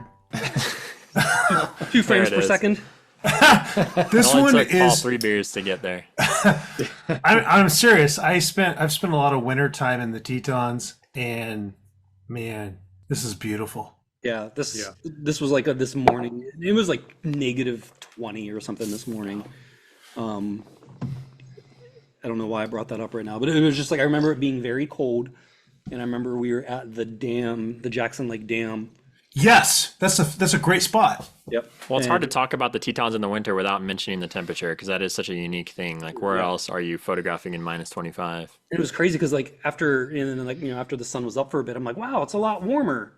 So I, like, Minus take my 15. hat off, and it was still 0 degrees. Yeah. It's kind of crazy to think like that, like negative 20 to 20 degrees is the same temperature difference as 40 to 80. Isn't that kind of crazy to think about? Right. Got it. Yeah, and the time that you were there, I mean, the winter, there's no one there, and you have the place to yourself, and it's intimate, and it's beautiful, and it's a great time to create. It's awesome. Yeah, no, So Yeah, I love this. I love this morning, and this is one of my favorite shots from that whole entire trip. Yeah. Just it's not typical for me, and I feel like just the light on it, and then the color palette I chose and what I went with. Yeah, I really like this image. Yep. So cool. So you said it was the morning, TJ? Yeah. That's wild. Yeah, because they're east facing. Yeah, that's what I was just thinking. Like the only time I was there in the summer, so it would be over your shoulder. Yeah. That's So really one wild. thing I like about this image is like it still has that TJ kind of like effect or feel, which means to me like really clean, precise, controlled. Like the contrast is controlled perfectly. There's so much nice detail in the shadows. The heights are controlled. The overall effect of the mood of the processing matches just the feel that I'm sure you had out there in the field. It just shows off the mountain architecture so well. Yeah. It's just simple, right? It's like taking Simple. something so bold and like majestic and just like Yeah. just honing in on like that aspect of it. And I see the same Architecture, sorts of, Belina, like, you getting themes. religious on us? Who, me? Yeah. Never. It's super powerful too. I mean, there's just so much power and beauty with this shot. I mean, it's just, man, I love it. I'm glad you featured this, Polino. I mean, I was Yeah. like, I was leaning on it, and I was just like, man, this is so So- good. I I'm so figured glad people would that share God like created this more of mountain for his- us. I thought people were gonna share like his waterwork, which I'm surprised you haven't seen, or the Figments work. So I thought maybe one of the kind of like at this point, I'm not sure what year this was. This is probably in the late 20 teens. 2019, yeah. Yeah. So a little bit of an older shot, even though it's not that old. But again, like I still see the same sorts of like there's some parallels between this work and even the other work I just mentioned is that it has very focused. It's very precise. You've definitely given a lot of thought to the way you process and present it. It's got his And that's when I fingerprint. think about your photography. That's something I really kind of like expect in many ways as well. I like that. You're welcome. Trying to think of anything else about this image. Polino dropped the mic. Yeah, dude, don't even say. I'm surprised that What else Eric to hasn't say? called me out for my cyan cast on it. Don't say a word, dude, because to Polino. me, There's a sign on my screen at least. I'm not sure. It's more like almost like more. It's not straight black and white, but it's almost like a slight duotone, like a It doesn't have a very cast. like, cool. No, the tone you selected on this one's great, dude. It's, I mean, like this.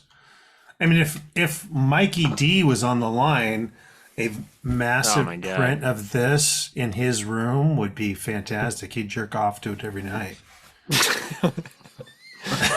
Well, that would Hey, make two of just us ship then. it out to him, TJ. He'll pay for it. He's good for it. That's Just ship it out to him. probably what he's doing right now. Anyway. Boys said you wanted a 40 by 60.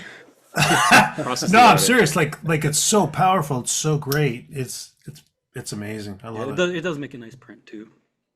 I bet it does. Viewers, remember that. This one's mine. So I spent a lot of time on your website, TJ. I've gone on your website a couple times over the years, and I just did a deep dive for this episode specifically. And we featured one of yours back, gosh, a few months ago. I can't remember who featured it, but I really love the one that we featured. But then this one was like, man, it's so good. I mean, It might have You- been you have- Jimmy. It was like the maple one he has. That's like yeah, it was the maple leaves, and it was yeah, like ICM. yeah, it Our was, fall I mean, showcase, I believe. yeah. When Jimmy showed that, I was just like, I'd locked in that image before, and I was just like, wow, this is really great. This one's really amazing as well. I mean, your website's full of just really, really great work. So it's really hard to pick like one that I wanted to feature. But this one was my grab. I love it, and I love your work. Thank you. Do you have a couple different variations of this sort of theme on your website? I can't remember if this is the image I'm thinking of. Well, you remember tried if to share this one too, Belina. With the Oh, yeah, I ferns. did. Yeah. With the Yeah, is the there ferns, another one it's- as it's well? just- Just this one, yeah. So when I saw this online for the first time, I was thinking, did TJ just go down to the crossroads and sell his soul to the devil? Because like, what is he cooking with here? Like, what is he doing? And I had to force myself not to go towards like wanting to know the process and how you create this image, and just I just kind of looked at it and just kind of took it in for what it is, Yeah, yeah. because I don't like to kind of reveal the inner workings of a photographer first. I want to kind of like just explore the image and kind of like uh, see it as a whole. But yeah, I was like thinking this is something I've not seen before. It's different. Yeah. And Yeah. and you know, and that all comes from like what I say, just like, you know, I'm just like combining all these different things. I'm like, okay, well, I'll try this, and then I'm gonna try this and then this and see what happens. And then you kind of start, you know, like discovering things, then you build upon them, and then you eventually you refine them enough to get an image that you like. And this is one of those images. Yeah. And I do like it. When I shared it, it was a lot of like the conversation around this image was, but how did you do it? I'm like, I don't want Right. I don't want that to be the conversation. Yeah. Because it Like, can be the- distracting. It was, and you know, which is like understandable, especially when you're showing it to other photographers And a it's- compliment in a way. and a compliment. But it was like it was like there wasn't anything about the image. Like, Right. the discussion wasn't about the message, the image. feeling. It was just about like, but how did you do it? But how did you do it? But how did you? And I'm like, you know how I did it? It was like, you know, 20 years of photography experience and creative thinking and like throwing things at the wall and putting things through my process. You know, I don't, and that's kind of like what What I a gatekeeper. right. No. But here's the thing: it's like Trying to keep us all down while you're I'm not going to getting give, ahead. I don't want to give people a formula, right? I don't like, Right. okay, you know, it's this shutter speed and these settings on your camera and this is what you're going to do. Like a play by play, right? So, Because it's irrelevant. and that's what my workshops are becoming more about. It's like, you know, I don't want to teach you how to take the photos that I take. I want to teach you how to take photos that you take. And a lot of That Eric people Bennett takes. that Eric Bennett takes. And a lot of people like haven't made that connection or that jump or found that fluidity or that understanding, right? So it's, Yeah. so that like this image in itself, I was like that kind of like I was like, I don't want to teach people just how to go out and get the same shots as everybody else. I want to teach people how to like take things that are originating within and kind of discovering their own path and putting things through their process and having images of their own that originate within them based on their experience and their process and putting things through it. So it was just like, it kind of like, I've stopped sharing this one because that's all like what the conversation was about like, how did you do it? How did you do it? I'm like, and you know, and it's multiple exposure. You know, I have seen other, you know, people have figured it out. And it's nothing like crazy novel or anything. I'm sure I'm not even the only person to do it, but it is something that originated within, which is important to me. So this is 3 shots, multiple exposure, one frame. Makes sense. You know, one shot I went like that, ICM, the other shot I went like that, and the other shot still In And- camera? In camera? in camera. You can combine 3. What's the limit of how many frames you can combine 10. in a R5? Yep. Okay. And it still gives you a raw file too, which is nice. So you can change opacities.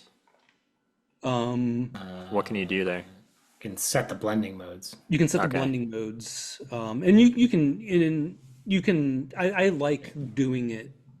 I've never done an in-camera double exposure. That's what I'm asking. Oh yeah, I mean that's like. Were you on Sony? Yeah, I'm on Sony right now. You can't do it. You can't, which is the dumbest thing ever. It's like they specifically made a decision to not include that feature that is present since like, you know, film days. Film. Yeah. Yeah. But like, you know, and it's not that like I have this like strong feeling that it needs to be done in camera, that I'm not going to do this on a computer. I get it right in camera. It's just like, I like The process. I like the process. Right. And that's kind of like one of the things that, it's another thing that I talk about a lot, and something I mentioned. I just sent my first newsletter out in like 20 years a couple days ago, so that's why I keep bringing it up. But I talked about that, like about loving the process, and about if you were to go out into nature without a memory card in your camera, and you knew that you didn't have a memory card, would anything about your process change? And if so, or if not, why?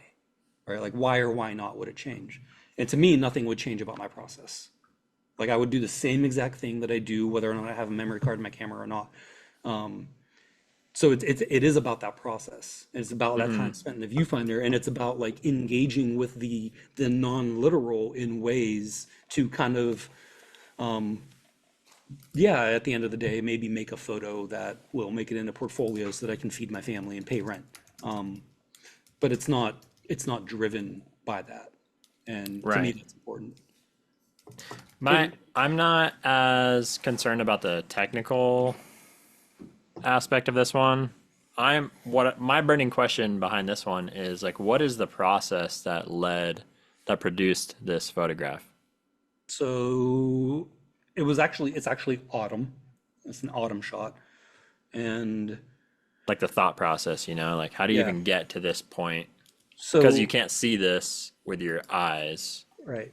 So it wasn't like this one day thing where I just like, oh, I'm gonna try this. This was something that I filtered through the process, so I guess back when I kind of really started to experiment with ICM and multiple exposures in nature, because I've done multiple exposures in ICM like on film back in, when I used to take photos of like live bands. I would like point towards the stage lights, and I'd do like a longer exposure and kind of like draw all over the frame, and then I'd go back to the band and I'd take a picture of them. They have the lights on them, so it was like kind of like them mixed with the long exposure ICM. So I've always kind of done this stuff, so it's it's just been part of my process. But when I started doing it with nature and then digital, you get the different blend modes. You get light and darken, average, and additive. So those all create different. They're all different algorithms that pick different things out of the photographs or behave with the underlying layers in different ways. So it's just kind of like when I started getting bored with the literal and kind of like feeling that creative boredom, I just started bringing multiple exposures and ICM into my process and combining them, and over the course of different trips and different times. In this particular scene, we were by a waterfall and we were like standing up against a cliff, and there was like an overhang on the cliff. So when I looked up, I could just see the backlit ferns. So I photographed the ferns, by themselves, and I'm like, oh, I wonder what I can do with multiple exposures. So I just put it in a multiple exposure mode, and I'm like, oh, I'll just start drawing. And like that whole entire day, I was kind of playing around with ICM and multiple exposures. So it just made sense that I kind of do it with this one. And when I did it with this, so I kind of like, I got one shot that was like this. And I was like, oh, this is really interesting. Let me try it again. And then I got this one. I'm like, that's really neat. I love it. And then we like, hiked on. It was a private workshop. But yeah, it's just kind of, like I said, just, being creatively bored can be frustrating, but it's like it's a moment where I typically, once I work through it and try different things, I come out with like some kind of breakthrough or realization around it that I feel makes me a more well-rounded and better artist in some degree. Hey, TJ, since the general public's reaction was going straight towards process, and so to my eyes, that means the image is very photographer forward, meaning like people are knowing there's this process that you use to create the image. Does that information, that feedback from the general public, like maybe altered the way you would approach these kind of composited images or in-camera composite images? No, Just for me, like my images I love to see and view. I don't want to have that initial reaction of like knowing what the photographer was doing, where it's so evident I'm reading the photographer's mind and how they approach the subject matter. right. So I was wondering if you thought about that in terms of like, does that an effect, that reaction from the public had an effect on your subsequent images? No. No. It just more what I'm willing to talk about and not willing to talk about, and how much I talk about my work, when I started really getting into nature photography and building my business and building my name and my brand, whatever you want to call it, I was known for my writing along with my images. Like a lot of people told me, like you're the writing that you do with your images, it was you kind of like uniquely me. But later, like nowadays, like I'm like, I don't really want to supplement my photos with writing anymore and explanations and like, so I'm slowly kind of starting to filter out like my explanation of the process or my intent behind it, and not Understandable. talk about that so much and just let the images stand on their own in whatever. Let people have the Let them freedom to figure it interpret out. it. Yeah. And That's a good. That's a really great comment. yeah. And I'm also just like very well. I'm long-winded. Like, I talk about, like, when I'm like, if I were to type about, like, an image, like, it's usually like a fucking novel that goes with it. And and attention read is it all, so I don't attention is hard to come by in these days. So Scarce resource. yeah, so I'm just focusing. I'm focusing my energy more on the photographic side than the writing side, and just, I don't feel like I have. I think just lately I'm getting sick of hearing myself talk. And No, dude, you articulate your stuff really well, and so the value of the commentary behind the image or where you're at currently, there's a lot of value there, and I appreciate you expressing that. I'm glad you like to hear it. I think I've especially the past couple of years, I hadn't really had any like breakthroughs with my work necessarily. So it just kind of felt like I was just, every time I would do a podcast or a presentation or whatever, I'm just like repeating the same things over, and then you get that boredom, right? And it's just like, and I put a lot of pressure on myself with that, because I know that nobody really fucking like cares if they hear me say something twice. They probably didn't even hear me say something twice, and if I did hear me say If they something, weren't paying attention, yeah. probably didn't pay attention, or they don't even remember they the weren't. first time, or if they do remember the first time, hearing it again might be beneficial to them. But I just get sick of, like, I'm just like, man, I'm just like I'm like a one-trick pony. Like, oh, cool, TJ's talking about fucking his mushy feelings again. Go shoot some water, asshole. That's what you do. It's like, Go drink No, some dude. water too. No, dude.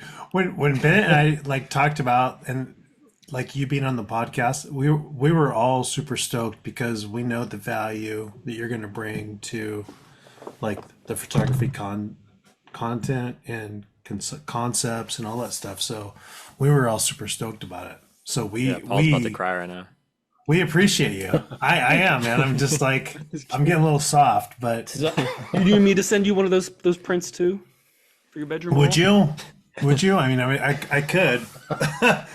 No, I think it's great. I think it's. I mean, your logic and your approach is fucking dope. And I think when people get a chance to hear that and where you're at and just your evolution, I mean, I think it's really great, because you see that a lot in the photography world where people are like, "Hey, I'm in this spot," or "Hey, I'm like artistically challenged," or this or that. That's pretty common with all of us. And for you to have the ability to articulate your process and where you're at and how you're working through it, that's fucking great. I mean, that's really, really good information for the two people that are listening to our podcast to understand and digest.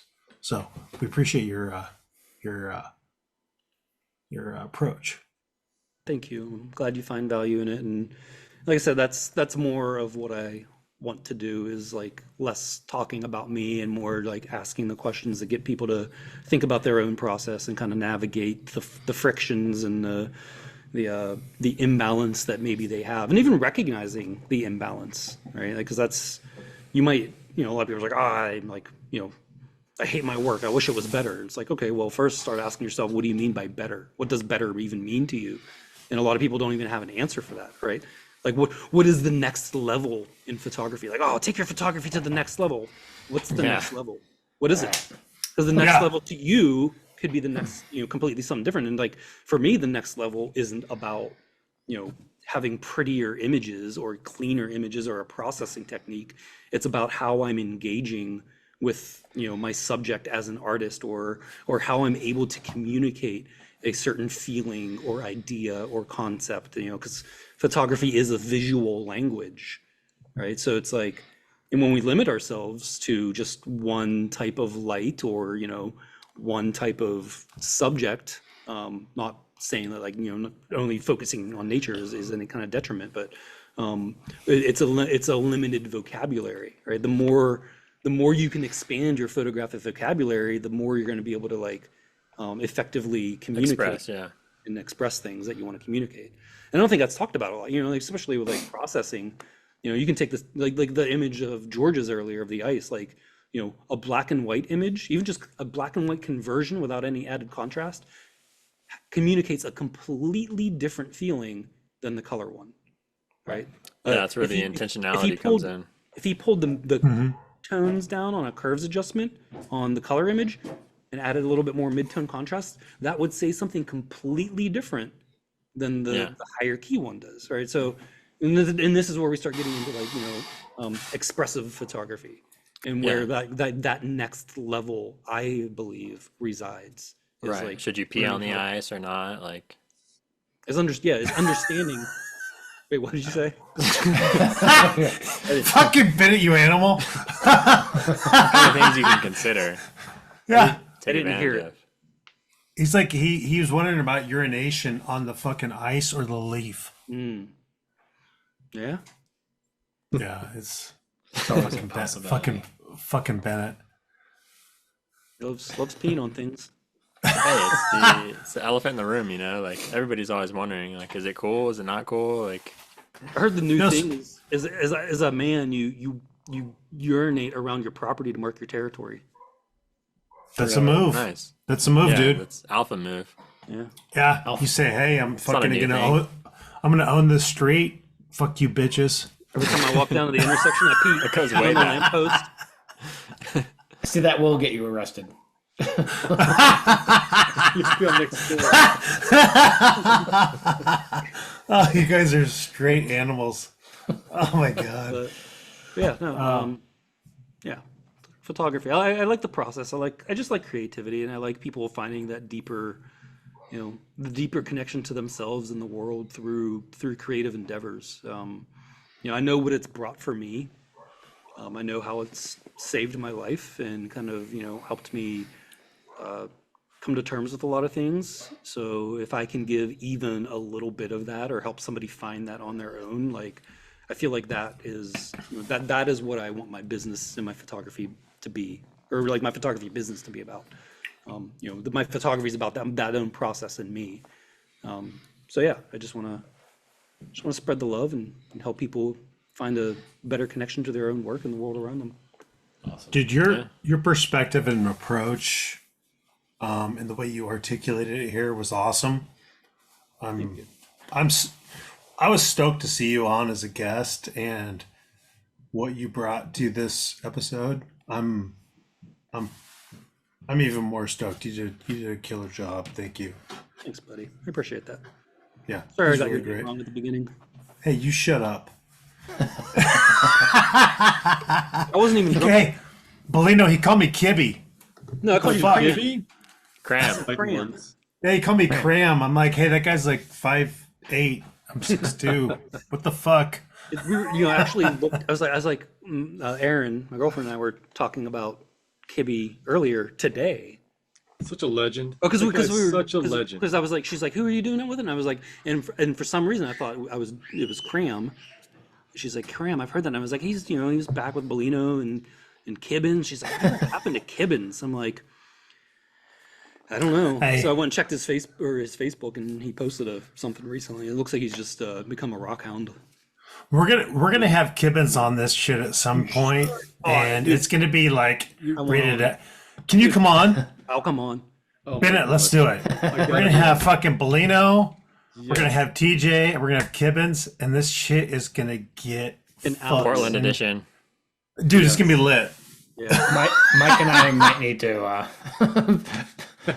not show. No. No, you guys gotta be Mikey, there. for sure. Oh yeah, You guys gotta be there.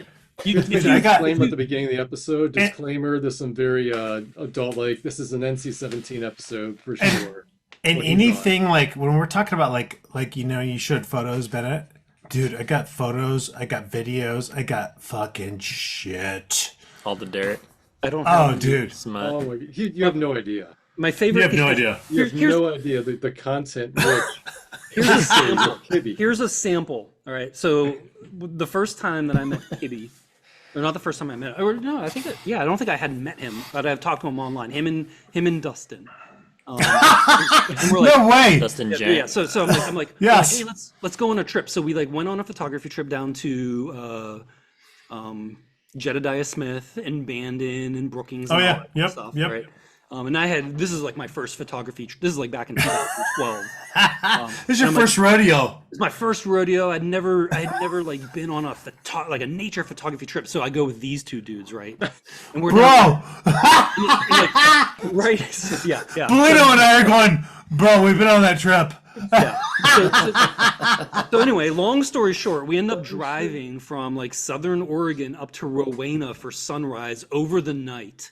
And like him and Dustin are in the front seat. I'm like, I can't stay up throughout the night. So Kibby didn't sleep the whole entire night. He's like on no sleep.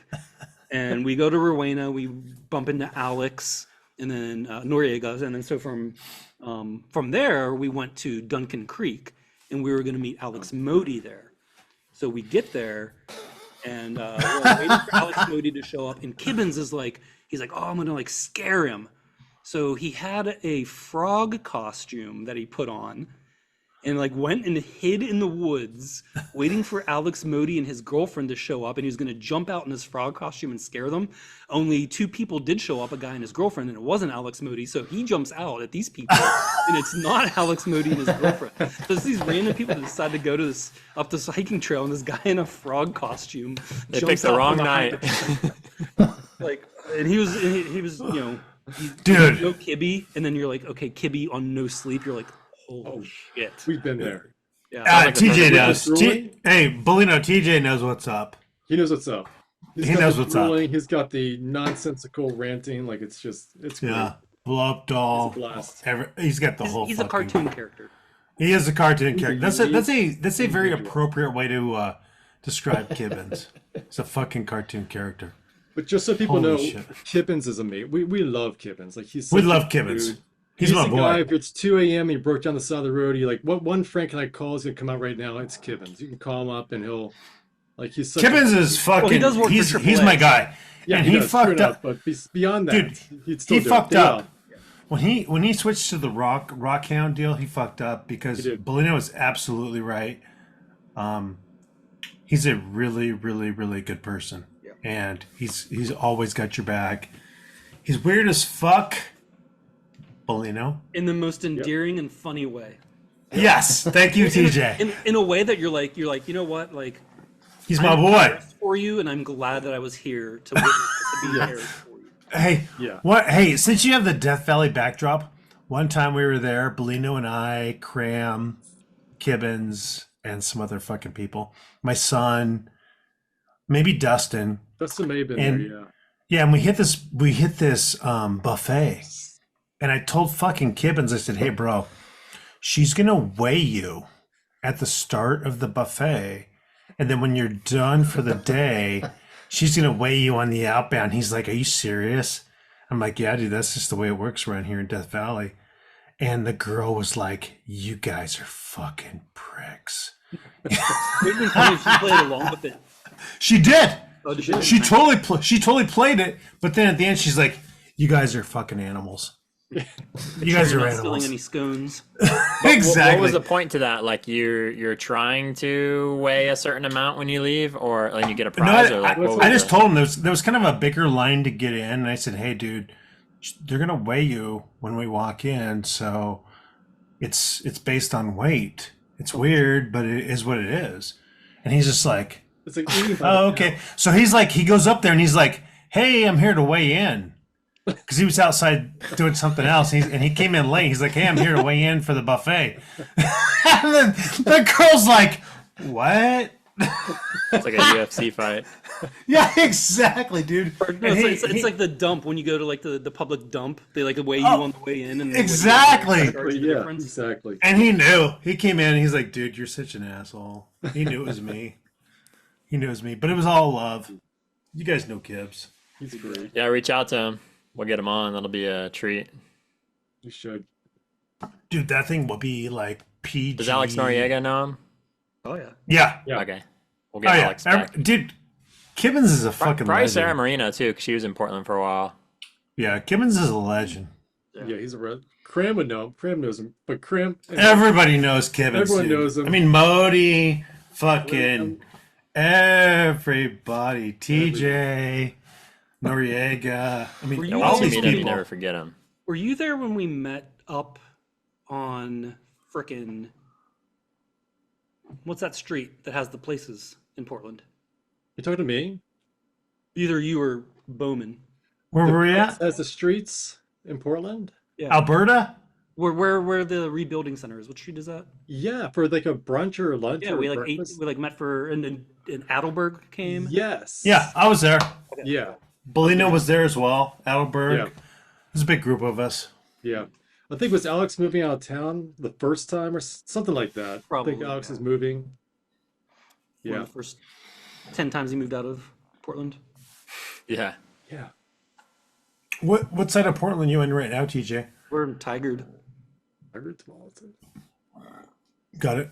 southwest, Yep. Nope. right off 99. Okay. Bolino's down in Woodstock. I'm over on the east side towards Troutdale. Gresham. Yep. Yep. Gresham I Gravy. was, That's what we call I was gravy up in dressing.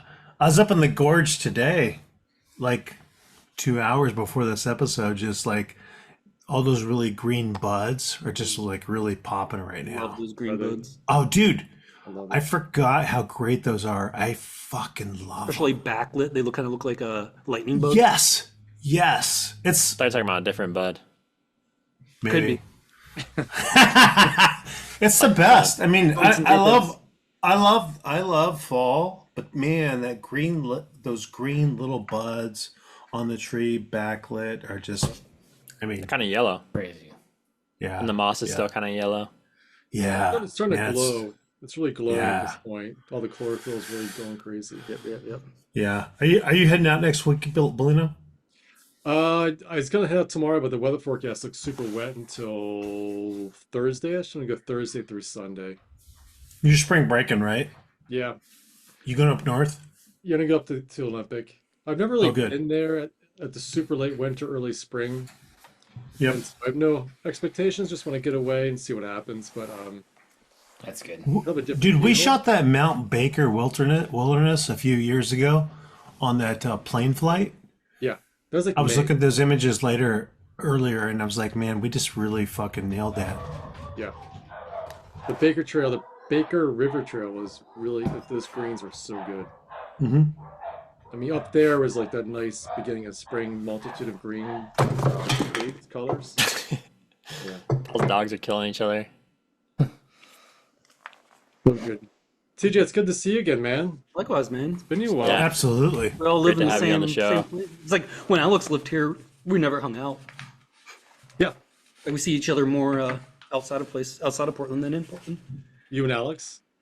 It's Yeah. funny that way. I mean, it's just life gets busy, like family stuff for me and work and And hell, even me and you. yeah. Well, if you want to hang out, let me know, dude. Yeah, we'll do. Yeah. Hey, Sure. when you get back, TJ, from your Canada and New York thing, you and Let's I take a Bolino, coast trip or something. That'd be fun. That'd be It'd be good. super fun.